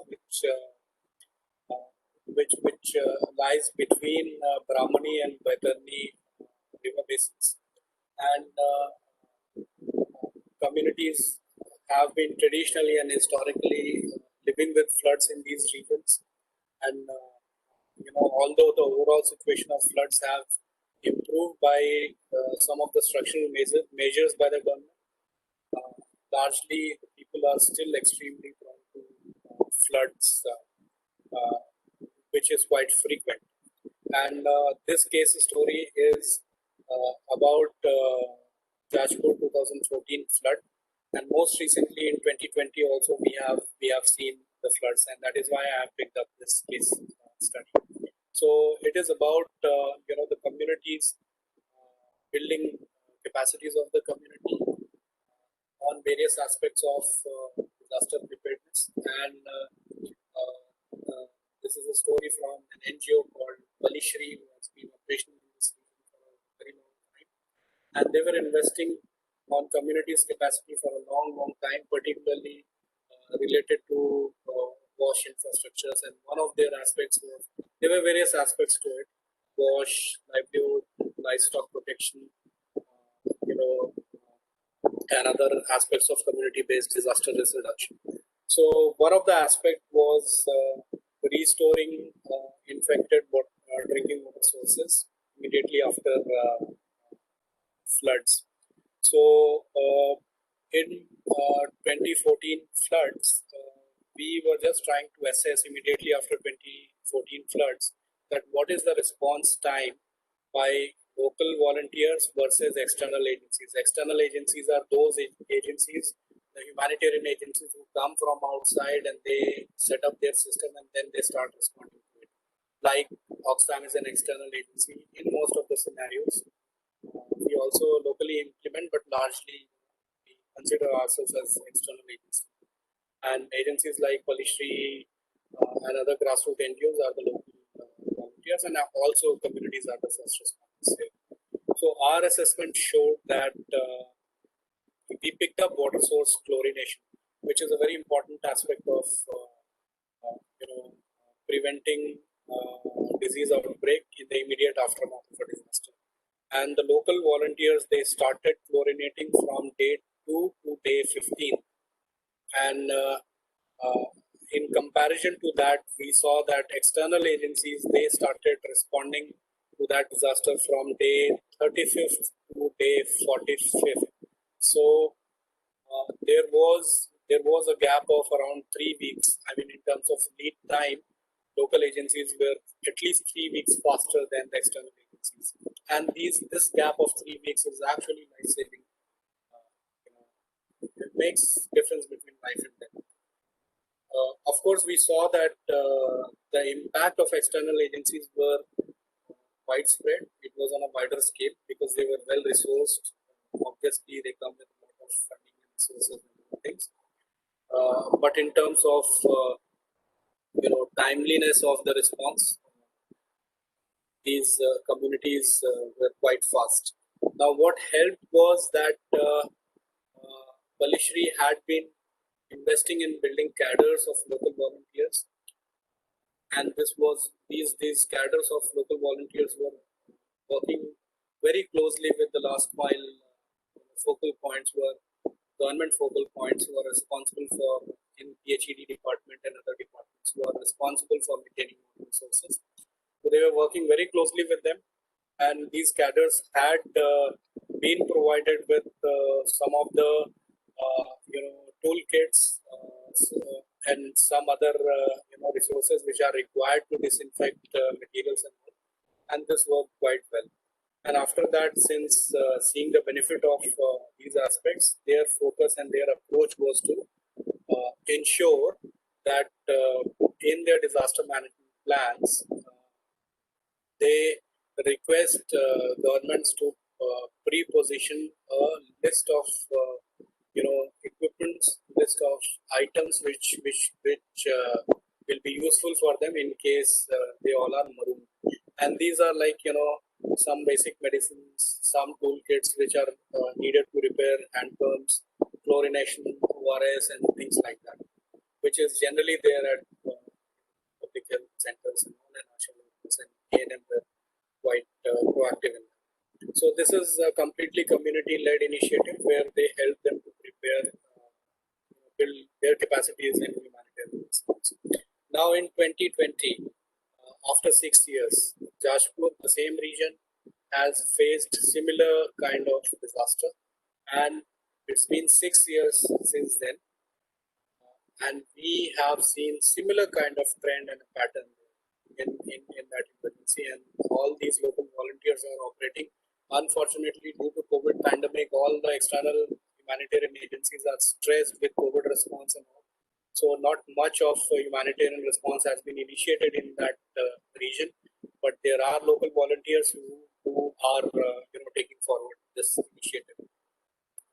Now moving forward to case 2. So we have talked about WASH in humanitarian context. So case 2 talks about WASH in water sanitation and hygiene is WASH. So it talks about WASH in disaster risk reduction context. Someone asked, I think, who were the external agency. So in this case, external agencies were Christian Aid, Oxfam, and other NGOs which went after a few months to respond. And the reasons, we also probed that what are the normal reasons why these external agencies take time to respond. And it is after any emergency, particularly the decision to respond or not to respond by these external agencies is usually taken by the magnitude of the disaster. So say if I'm working at Oxfam and there is a disaster in say Orissa and we are observing it, so the main question which drives our decision to respond is that are the local communities or the local communities, including local government and other governments, are they capable in the sense, do they feel the need to get support from external agency or not? And that is determined by what is the magnitude. Say if the magnitude is at a wider scale or at a smaller scale, and local CSOs or interagency groups or district administration, they are capable enough to quickly respond to it, then probably external agencies would not go there. So, but if you see any pattern of floods, there are waves of floods which would come, and these waves of floods are mostly of these waves of floods are mostly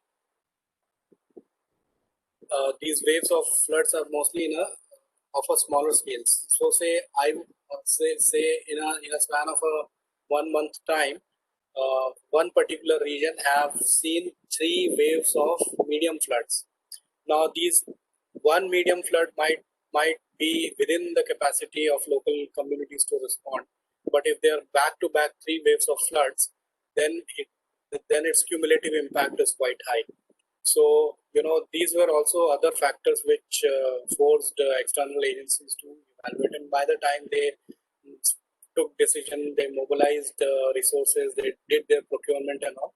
Usually 3-4 weeks time in logistics were already on. And this is a general trend and pattern which immediately happens in more or less in any mid-scale disaster. I'm not talking about high-scale disaster or fancy disasters like big cyclones and all, which attracts a lot of media attention. But otherwise, in smaller disasters, mid-scale disasters, usually this also happens. Like it takes time. Now going to next case study, which talks about WASH in DRR context. So the context here is that this is about Kanas block in Puri in Odisha, and this region is around 5 to 6 kilometers away from Chilka Lake, which is the largest saltwater lake country, and it's also very close to ocean, to Bay of Bengal. So the larger issue there is that it's largely a paddy growing region. So groundwater extraction also means that there is large salinity in ingress in the region, which makes groundwater extremely saline for people's consumption. And there are also issues related to, related to other contamination, particularly ion contamination. So because of that, what happens is that people in these regions, they are forced to use surface water like river water and pond water for their consumption purposes. And Odisha is notorious for a very poor state of sanitation in the country. Open defecation is quite rampant, and also in these regions. So there are occasions, there are these villages were grappling with. In actual practice, open defecation is done near water bodies, which is very unfortunate, close to ponds, close to rivers and all. And when people use this for their consumption, they fall ill, and this happens every year. This happened every year. So we tried to see that how we can bring people back to groundwater sources for water, or can there be any other alternative that if people are using surface water, how we can make it more safe for people's consumption. So these are the innovative models which you see here. If you see my cursor moving, it is about I can hear some disturbance. Requesting people to kindly mute their microphones. Thank you. So if you see, these are the models which removes ion contamination. This is the carousel pump. So children, when they play on this actually pumps water from ground, and it takes it to the filter. So these kind of solutions are actually very useful in villages where there are inconsistent electricity supply or long power cuts and all those things. So these are also disaster risk. I would say disaster prone, disaster proof infrastructures, because the idea of carousel pump is that during disasters, when there are prolonged power cuts, during that time also people can use use these units, because water supply is dependent on this merry-go-round. Similarly, you see this pond water filtration. This is the village where inundation sometimes is as long as 2 months, 45 days to 60 days, which is a long time. So that this was built immediately after Cyclone Philin in 2014. So the idea is that when these units at the ground level is probably inundated, then people can still go up and start taking water. So their accessibility to water, irrespective of disaster seasons, and they will always get clean water to drink. And then further, we added components of renewable energy as an alternative to electricity, inconsistent electricity supply in regions. Now, the idea which I want to highlight here is that you have seen in the earlier case study, this case study actually responds to a very specific need of immediately after humanitarian response, you have capacity to clean. This talks on a slightly longer term. It addresses people's immediate water requirement on a normal basis. Like they are able to clean surface water, they are able to get solutions to ion contamination and other contamination, and then they have the access of safe drinking. But the underlying problem is salinity in this, and that requires a very long term of practices, which safe practices, which actually talks about climate sensitive initiatives. So that aspect is still not covered here. So I'm giving you another dimension of it. So, however, that is that we will discuss for further discussions for later part. But an impact of these wash intervention is that we did an assessment of waterborne diseases. You see here instances of diarrhea, jaundice, and typhoid in one village, and this is the village where the village is. I mean, the data is from this village. So this is the instances of diseases before intervention, and this is the instances after intervention. There were still some cases of waterborne diseases, and that was because of some unsafe behavioral practices of unsafe storage and handling of water, which requires which requires public health promotion interventions and all, which were simultaneously done. But in the immediate period, we saw that largely the diseases, waterborne diseases, substantially came down. Now, I will come to the third case study, which is from Balasore, and these case studies are examples of 3 villages, which gives you a different perspective. And this case study talks about transformative capacities. What earlier I have talked about was absorptive and adaptive capacity. The first example was from absorptive capacity, second was from adaptive capacity, and this one talks about transformative capacity. So Chatnam Khana in Balasore is one hamlet of a village. Village name is Namkhana, and the village is basically on this side of the river, and that is a large village. On this side, there is one hamlet, and these are socially deprived. Around by the time we started intervening, there around 40 households were left, and so we started intervening here after cyclone Phyllis, and this village is just on the borders of West Bengal, so it is north of Odisha. And if there are anyone from Odisha in this region, they would know that cyclone Phyllis made landfall in south of Odisha, in a place called Gopalpur, which lies in Panchayat district.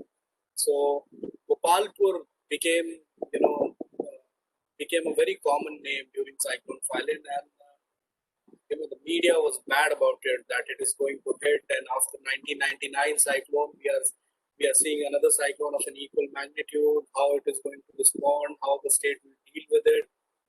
It was all over media, and as a result, if you get a chance to go to those places in South Odisha, you will see that villages have become towns.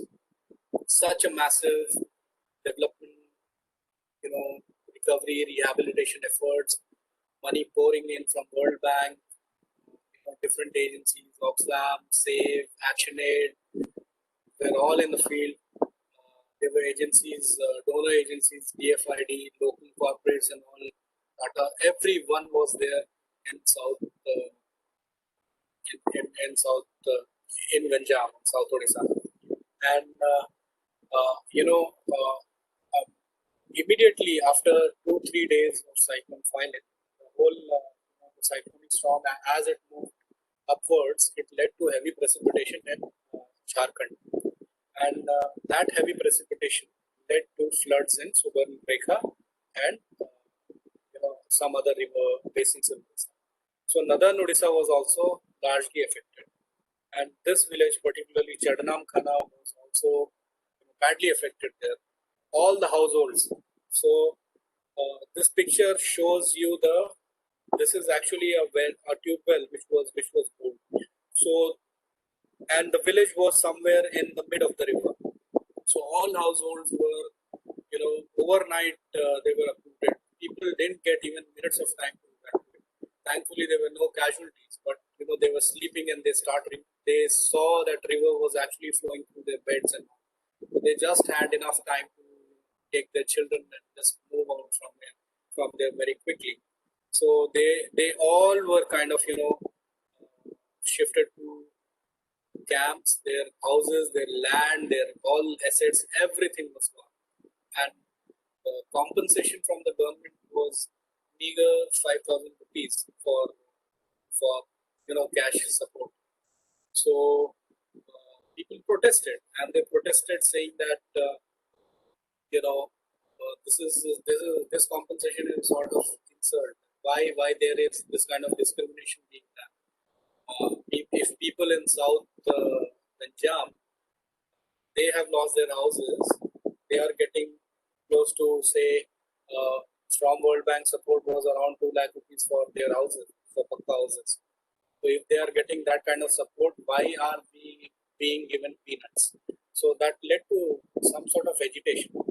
And Oxfam being somewhere between community and the donor agencies, we also had tough time in convincing donor agencies that these are also locations which are badly affected and we need to provide support here.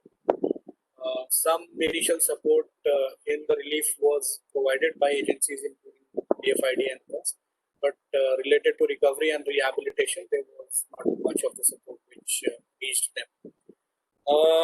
So we changed our strategy to see that what are the different government development programs and schemes through which we can start supporting these people. And it was then we started implementing the idea of building transformative capacities within these communities. And the process required us to strengthen these village-based institutions. We mobilized communities, told them that how disaster resilient planning at the village level can be done, and then how you can integrate these plans with Gram Panchayat development plan. And once these plans are approved in Gram Panchayat development plan, how you can engage with different line departments to mobilize resources for your requirement, for your needs. And over a span of around 2 years, these villagers, the households of 40 households, they mobilized close to 2.84 crores of government schemes in that region. And this is one of the projects which you see is stone packing, which was done to prevent river erosion. And if you get a chance to go on Google Map and do a time scale assessment of the extent of river erosion, you will realize that how they have addressed some of the most pertinent threat of erosion. So they mobilized electrification after independence. This 70 years of independence, they got their electricity lines, road construction, stone packing, tube wells, pond renovation, lift irrigation. These are just a list of resources mobilized by these people. So this is an example of transformative leadership where implementing agency would then provided just the facilitative support and things were picked up by community themselves. And I'm telling you, it is all about getting the first taste of success. Once community say mobilizes a tube well through their own efforts, then they realize the power which is vested within themselves in form of say Gram Panchayat development plan or the schemes which are there. And then there is no stopping them. They will just go and get everything which they want. And governments are also largely supportive. And I say by our experience, they might have certain limitations, but solutions are there. So coming to the next slide, I'm sorry I'm not able to see the chat boxes and all, so I might not be able to address all the solutions. But Shubhan, I just need a quick feedback if the pace is right or if they want me to change my structure. The thing is that some questions are there in the chat box. That is how you map the response time on the graph and graph, any tool, any control checks, how you're measuring first. Second thing, one observation from this one, Dr. Sri Kumar. In Jodhpur, more than 50% of houses were damaged, 80% of the water sources were defunct, 75% of villages lost educational materials. 3.5 lakh hectares of agricultural land was flooded. Food security is severely affected. So it is his observation. Shivam Sharma, he has written drastic change and impressive. Dr. Srikumar has also written a study on the necessity of micro insurance had been initiated after the cyclone in Odisha in 2013. And the last one, Mr. Shivam Sharma, he has written how to integrate this within their ecosystem flow. So this is what till now the questions or the observations which we have received. Okay, so I'll take few questions and very quickly. I think I'm not stressed with time, Shumer. No, not that Okay, much. so You're comfortable. just give me an alert if I'm closing towards my time. Okay, so regarding that, how to map the local response time and all. Fortunately, during that time I was based in Odisha and I was interested to do an assessment and all. And Oxfam had been working in that region for a long time, and we had a long history of working in that region and a good network of grassroots partners. So we could definitely use those networks to see that when specific interventions are happening and who are doing it, and when external agencies are also coming. Fortunately, we have a very strong interagency group in Odisha, and that is why disaster coordination also absolutely becomes very easier. So that is how we did that mapping. Then there were certain data which were presented on extensive damage during Cyclone Philin. I agree to it word by word, and I also agree to it that they were there. Yeah, can we mute our microphones? Yeah. So there was some. There were some communities whose needs were unmet and could not be reached out by certain agencies. So these might be some minuscule pockets, but definitely there were definitely such pockets like Chardam. Regarding ecosystem flow, how we integrate with ecosystem flow, I think I don't know much about ecosystem flow for that. I'm working in a water governance where eco flow has a different connotation. But in this context, I am not very sure, about the question. So probably, if I get more information on that, I can take it. Yeah, I think we got the answer. Now I think you can proceed. Okay. Okay. Thank you. So then the second case study is again from Balasore, and this is a village called Gambaria. Gambaria is Gambaria is again this was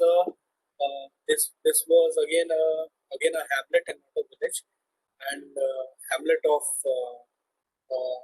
tribal communities who did not have that power to kind of negotiate better at the panchayat level for their rights and entitlements. And in Gram Panchayat meetings and all, they had limited voices. This was our experience. So on transformative leadership, we started the same kind of approach in Gambari also as we did in Chadanapara. So we started with a planning process, and once the planning process is started, in the disaster management plan, they came up with a lot of things which they would like to do over a course of next 2 years, which included digging up a pond and using the pond, digging up the pond and using the pond earth to raise the plinth of their houses. Basically, all these houses were huts. So they prepared that disaster management plan and they went to the GPDP,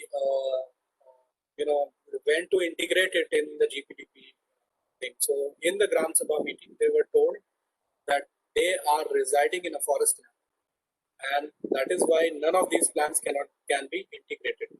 And these families were living for generations, I think more than 70, 80 years or so in that region.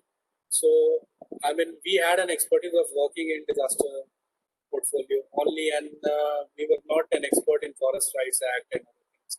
But this pondered us to a deeper question that under these circumstances or situations or scenarios, what is the way out in which communities can identify ways to minimize their vulnerability? Because living in disaster risk actually is a risk to their lives, which is the violation of basic fundamental right vested in Constitution, Article 21. So, there has to be some sort of solution which needs to be provided, and it cannot be, say, contradictory. So, this question actually forced us to reach out to some of the Forest Right Acts experts, which we did, and this is one of the workshops they did for that community, and after that after this workshop, they could specifically tell them their entitlements and all, and how to kind of apply for forest right, for land pattas basically. So it was all about getting land pattas, and after this workshop, they engaged with the tehsildar. Within 3 months' time, their land patta were granted. Their disaster management plan was approved.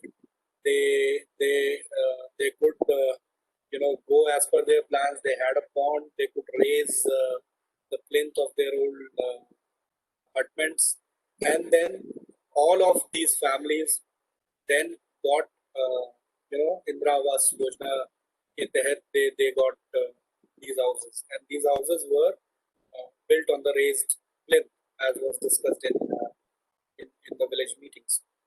So this is how we see that social protection schemes and other aspects, if that also sets a basic foundation of resilience, or on the other hand, it also determines vulnerabilities of people. But definitely there are certain there are certain acts and provisions which are made there. We just need to increase awareness amongst people about these acts, their rights, their entitlements, and then they step forward. And while they are stepping forward, you just need to hold their hands for first few steps, provide them the facilitative support. I'm telling you that example of this particular village, it led to a movement in that region. And after that, I think there were around 10,000 farmers or villagers who rallied, who campaigned, who went to the district administration office to initiate the same kind of thing. So it is also that if one good thing happens in one particular village, it has a cascading impact in the.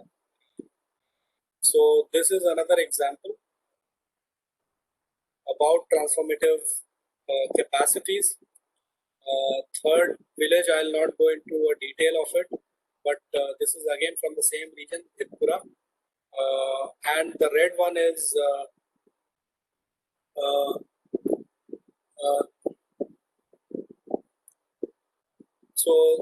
the red one is controlled. The blue one, Tegari, is a controlled village, and is a control group where there was no intervention. And then there is Tirpura, the program village.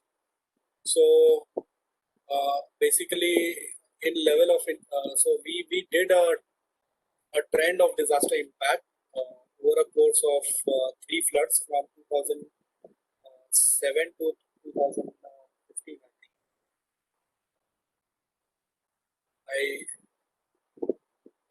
I'm forgetting it, but I should have included that notes here. But anyways, so we did an assessment of 2000. I think it was 2007, 2013, and 2015, I guess. So it gives you a trend and a pattern of over a period of 10 years, and we saw that level of inundation in houses have sort of increased here. Then the duration in camps is also, significantly reduced in the program villages, and similarly, the post-flood diseases also reduced significantly as compared to the program and the control village. So, having said that, now I would like to shift our discussion from from a local geography, since Tripura shares, earlier in the video I saw that they share around 864 kilometers of boundary with Bangladesh. So this case study actually talks about taking a transboundary approach in disaster response. And this is an example from Indo-Bhutan border. And I'll take a ride, I'll take a journey through, say, previous 3.5 years, right from 2017 to 2020, and would try to explain that how communities, through their own initiatives, they led a process which led to minimize the disaster risk aspects in these regions. And so it is basically about triple nexus approach of humanitarian development and peace, and it is on Saralbanga River Basin, which is a transboundary river which flows from Bhutan and goes to Kokrajhar, further to further to Gorang, which then flows in Brahmaputra. So that is the idea of the geography. Now, triple nexus approach is that I'll give you the context of this region. Since you all are from Northeast, you must be aware about the conflict situation, particularly in Bodoland and all. Not many years from now, the regions like Kokrajhar and particularly Saralbanga were at heart of conflict. Various, insurgency group, armed groups and all, and violent conflict was a reality. That was the time when communities were internally displaced. There were lots of violent conflict which were happening in these regions. As a result, there was more development which were reaching out to these people. So in 2014, in 2012 and 2014, we did the conflict response program in these regions, and basically our approach was to help people who were displaced by the conflict by providing them the immediate relief materials like food, shelter, so that they can basically survive the displacement. So after that, the civil society regions in that area. Am I audible? Hello. Yeah, Nimish, you're audible. Okay. So after these conflict response program, the civil society organizations which were operational in these regions, and particularly our local partners, they also started working on larger conflict transformation and peace processes in the vicinity, and we shifted our focus to normal development. So now I'm currently working on transboundary water governance, and in that context, we went to these regions because the context was absolutely very important from that perspective, which I will explain. Now, in 2017, there was a massive flood in Saralbanga River, which led to devastating impacts in some of the Bhutanese towns on the border. So Bhutanese government, being very proactive, they started taking some structural measures on the river basin, which would slightly change the course of the stream, of the Saralbanga stream. Now that slight change in the course of the stream would mean that the Indian farmers in the downstream, they had been traditionally practicing the Zamfi system. The Zamfi based, Zamfi or the Dong which is a traditional irrigation based system. So they were practicing this. So I mean, this slight change in the stream would mean that they could no longer be able to divert these waters in the dongs, and then livelihood of around 10,000 farmers would get affected. So these farmer groups, they went to the civil society organization, and these CSOs then started engaging with their CSO counterparts on the Bhutanese side. So there is a network called BIFA, Bhutan India Friendship Association, very strong and a robust network. So the Indian and Bhutanese CSOs then started engaging on these issues with Bhutanese government. They took the issues of downstream farmers to them, and Bhutanese government they realized the gravity of it, and they took measures which would not threaten their currency system. So this was a very heartwarming gesture by the Bhutanese government. So this led to a long-term collaboration between CSOs and all, because I'm telling you again that the first taste of success would set everything in right. So they were able to protect livelihood irrigation rights for these people, and then they started engaging on other aspects. Another common aspect was flood risk. So in flood risk, basically, flood or early warning was also an issue which could bring all stakeholders in a riparian community together on a common platform. So we started engaging with them on strengthening transboundary early warning structures and the systems, and we established an informal network from upstream to downstream, from Bhutan to Assam and Kokrajhar, and flood-related warning messages then started percolating from upstream to downstream, and then we saw that there was significant benefits in during 2008 floods, 2018 floods, and then again in 2019 floods. Early warning messages could very quickly reach out to these people. So this initiative became so popular that there were lots of media attention which were given to this initiative.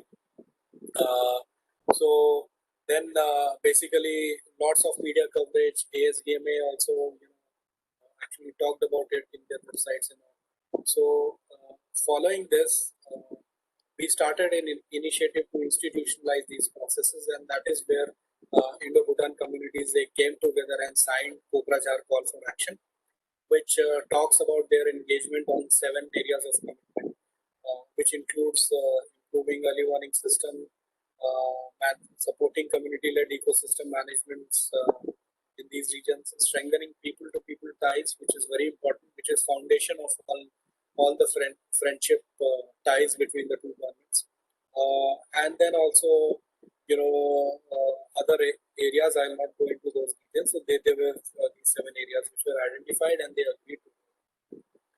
Now came the COVID, and in COVID, the international borders, all the international borders were sealed for national reasons. Now, in this case, where in the case of Indo-Bhutan aspect, where people had to go to Bhutan, few kilometers inside Bhutan, to start diverting water from upstream to the regions. Now, international boundaries were sealed. So how can they go inside and then can start maintaining these irrigation channels? This became a problem. So again, BIFA, Nursery and others, they engaged with Bhutanese government on this issue, and Bhutanese government, they agreed that they will maintain the irrigation channels on behalf of Indian farmers. And this is the story from Incident, which was published on 5th June 2020. So this initiative, which started from one stream, Saralvanga, it got percolated across the Bhutanese border with Assam, which was a great gesture. But then again, it was short-lived, as on 26th or on 25th and 26th, there were some media reports which started coming that Bhutan has stopped flow of irrigation. these communities. And this was a false media narrative which was presented during that time. The territorial dispute with China and Nepal was everywhere, and in that narrative, this initiative, this thing also got picked up that Bhutan has a stop water, whereas in reality there was heavy rainfall due to which there was some natural blockage in that region, because of which for a short duration no water in the Zamfi system. But then the most heartwarming thing which happened after this was that local communities from Indian side, they started coming up and they started presenting the real picture, that actually this is not the reality. We know that Bhutan officials are working hard in maintaining the channels. There is a national blockage, and then these photos which you see are photos from Bhutan during that period, where they were taking extraordinary steps to ensure that water supply gets back to the Indian side. So the community narrative which was presented was supported by Royal Government of Bhutan, by Government of Assam, and that is when we saw that over a period of say 24 hours, the community there were able to change the false media narrative and present the true picture. Now this is substantial for a region which was only few years down the line, they were severely affected by conflicts. And now they have come together so close that border communities, there is a very strong trust which has been built, and if there are any false narratives also which is shunned by community by their proactive engagement, which indicates that in true sense the community has shifted from conflict towards a conflict transformation and a durable peace to a certain extent. If it is not too early to say, at least this is what the trend has to say. Now, before I go to the next course of discussion, I'll take some questions here. Shubhyan? Yeah, I'm on. I think good number of questions are still there. Actually, these are not questions, these are some observations which I believe. Okay. Yeah, one question was that percentage accumulative response in those trends. That is, it is regarding the case study, the second case study which you have shared. This photo? Yeah. Is this about this photo? Okay. So this photo is about Shramdan. You all know about Shramdan. So it is, voluntarily giving their labor to maintain a system and a channel. So this was an initiative where those localities and the communities, they came together to upgrade and maintain the irrigation channel, and this was also supported by Bhutanese community. Yeah. So Indo-Bhutan communities, they came together to maintain this channel. Yeah, very nice. And another question, it is here. Could you please tell some experience of triple nexus community integration in upstream and downstreaming process in understanding the gravity of implementation? I believe that already you have explained it. Yeah. Okay. Yeah. Okay. So in my narrative here, particularly in this case, I started with the conflict, the context of a conflict, which was pretty evident there. So there are two things here. One is that there was a geography which was affected by conflict. These communities, they saw violent conflicts very recently, 2012, 2014, they saw violent conflicts in the same region, and they started responding to it. The beauty of this initiative is that this is completely civil society led initiative, which is led by civil societies of India and transboundary networks like BIFA and all. So when it comes to conflict in Assam, civil society agencies were,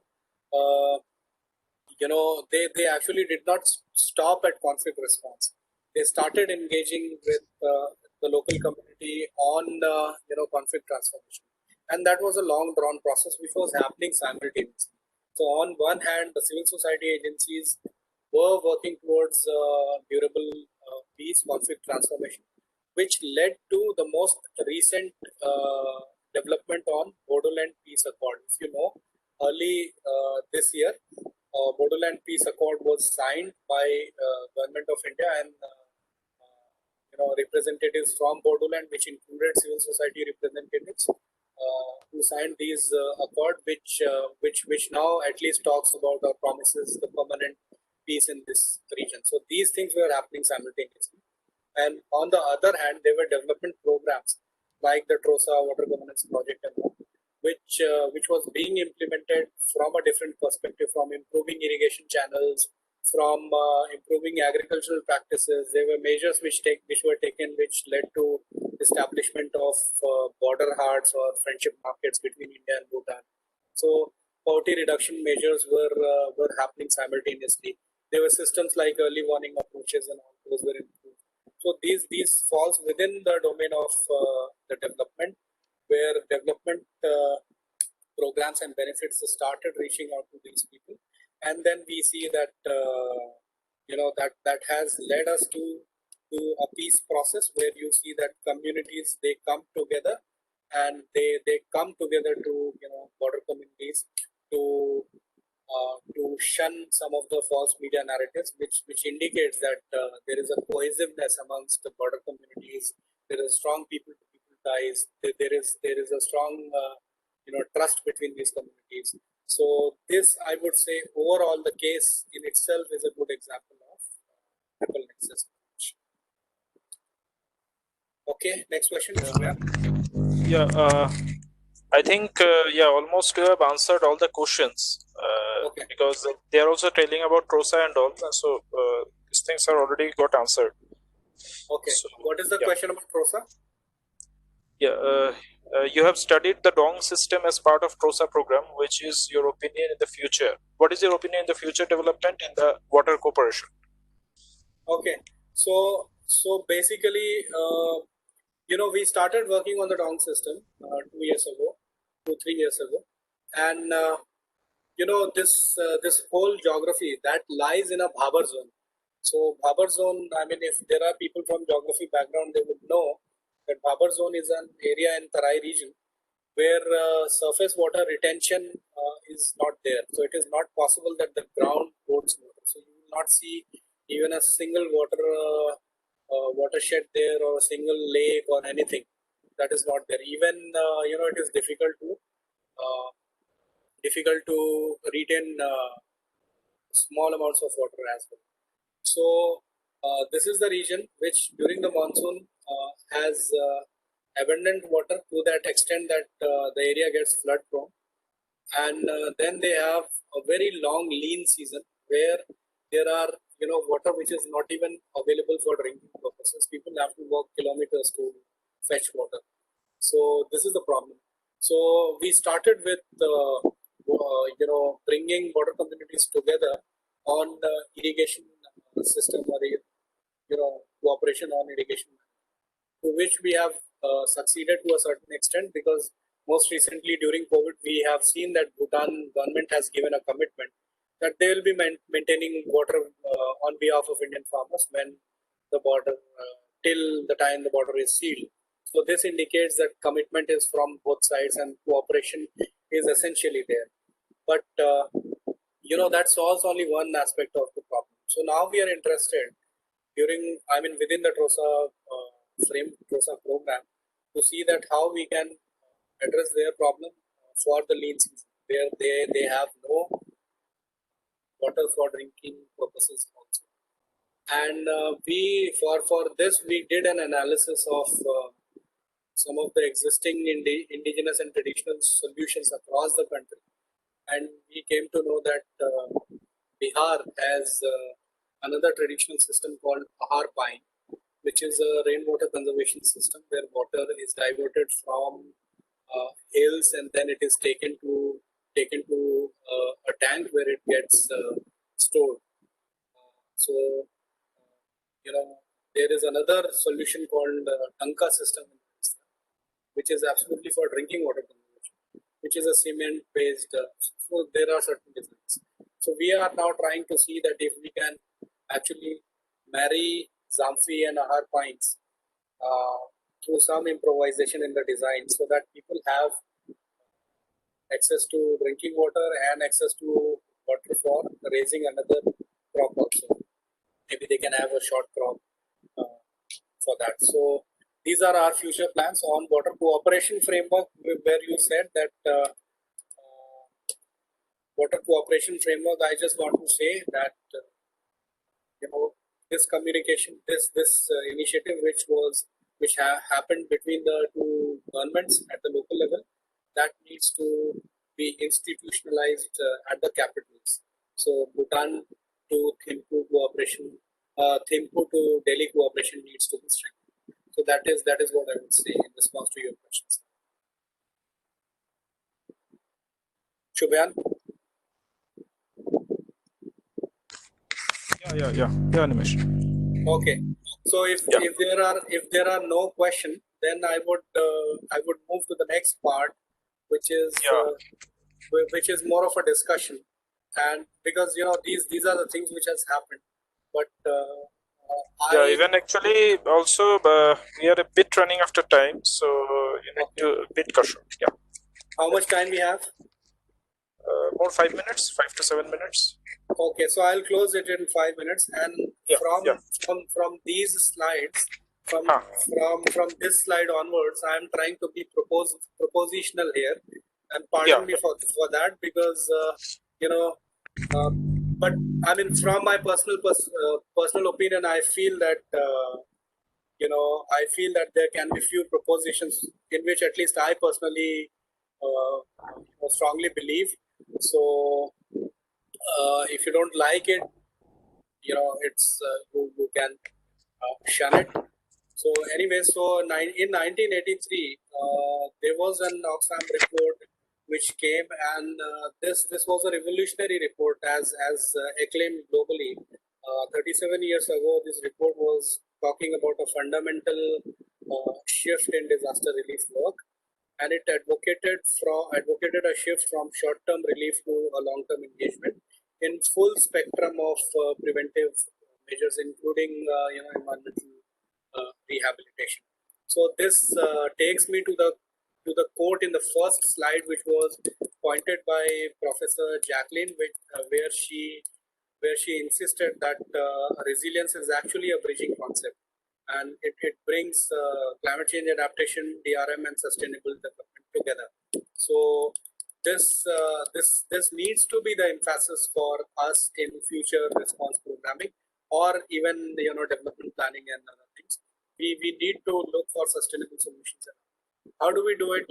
In COVID, we have seen that the impact was so wide scale. It was an unprecedented impact that none of the agencies together collectively will have capacity to meet all the requirements of the people who are in distress. So the only best solution is that all people should be brought under the domain of social protection. And one way is that in COVID we saw that as soon as COVID pandemic happened, government quickly brought the domain of expanded the domain of social protection, and that is helping a lot of people. Like MGNREGS, we see that there is 52% rise in MGNREGS, and people are benefiting from it.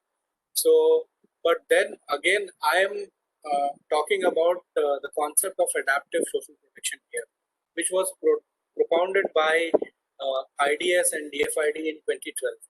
So this is very interesting concept, and people who are from Panchayat Raj should definitely at least have a look at it. This concept talks about that all the social protection schemes which is designed needs to adapt to future risks and shocks.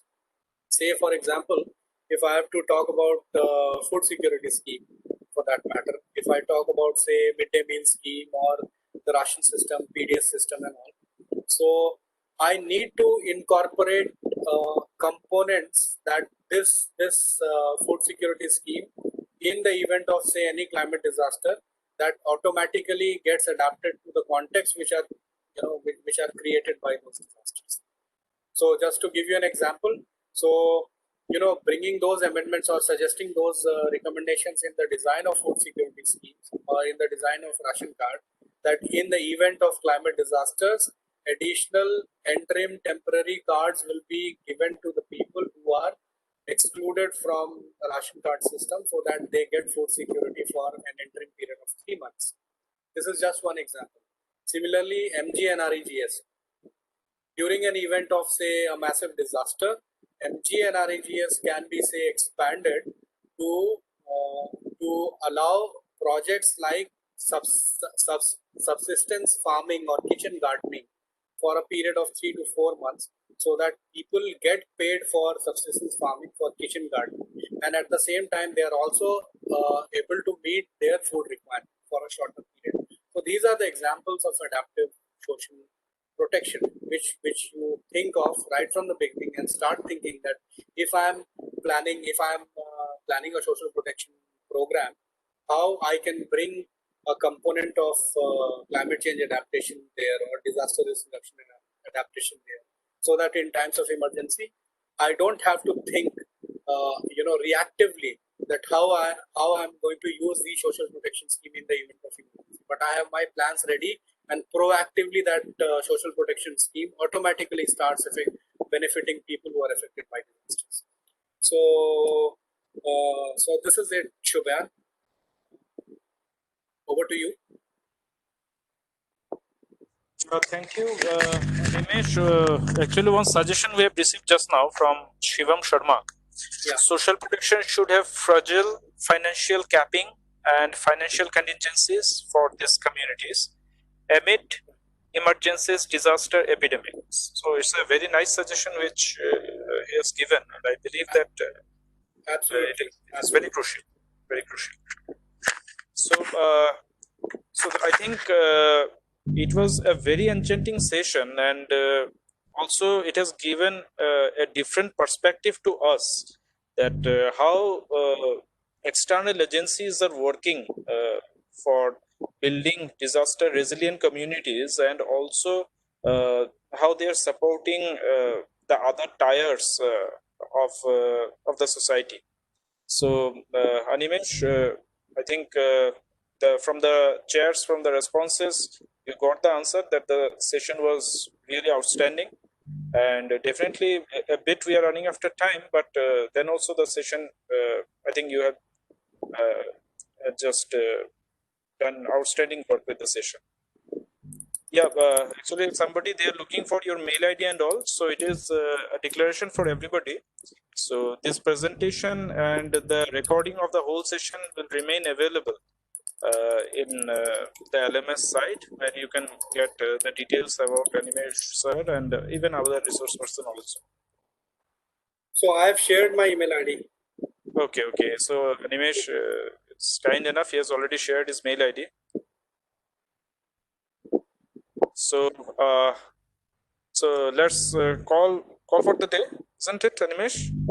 Yeah, thank you. That will be it from my end. If there are any questions, I'll be happy to take. If not, people can write it to me. And great. So definitely, if you have any doubts, if you have queries, questions, you can write personally to Animesh, as he has already given his mail ID and all, and even you can get his presentation, his videos, that is recording in the LMS site, which will remain available. We will just process it and we will update it. So thank you all. Thanks a lot for your patient listening, and definitely we will join tomorrow at the same time. And tomorrow we have a big list of speakers with us, so it is going to be a very important day. So other instructions I will share to you in the WhatsApp as well as in the LMS site. So tomorrow also you need to follow the same steps to just get connected to this platform. If anything more, then we can just close it for today. Thank you all.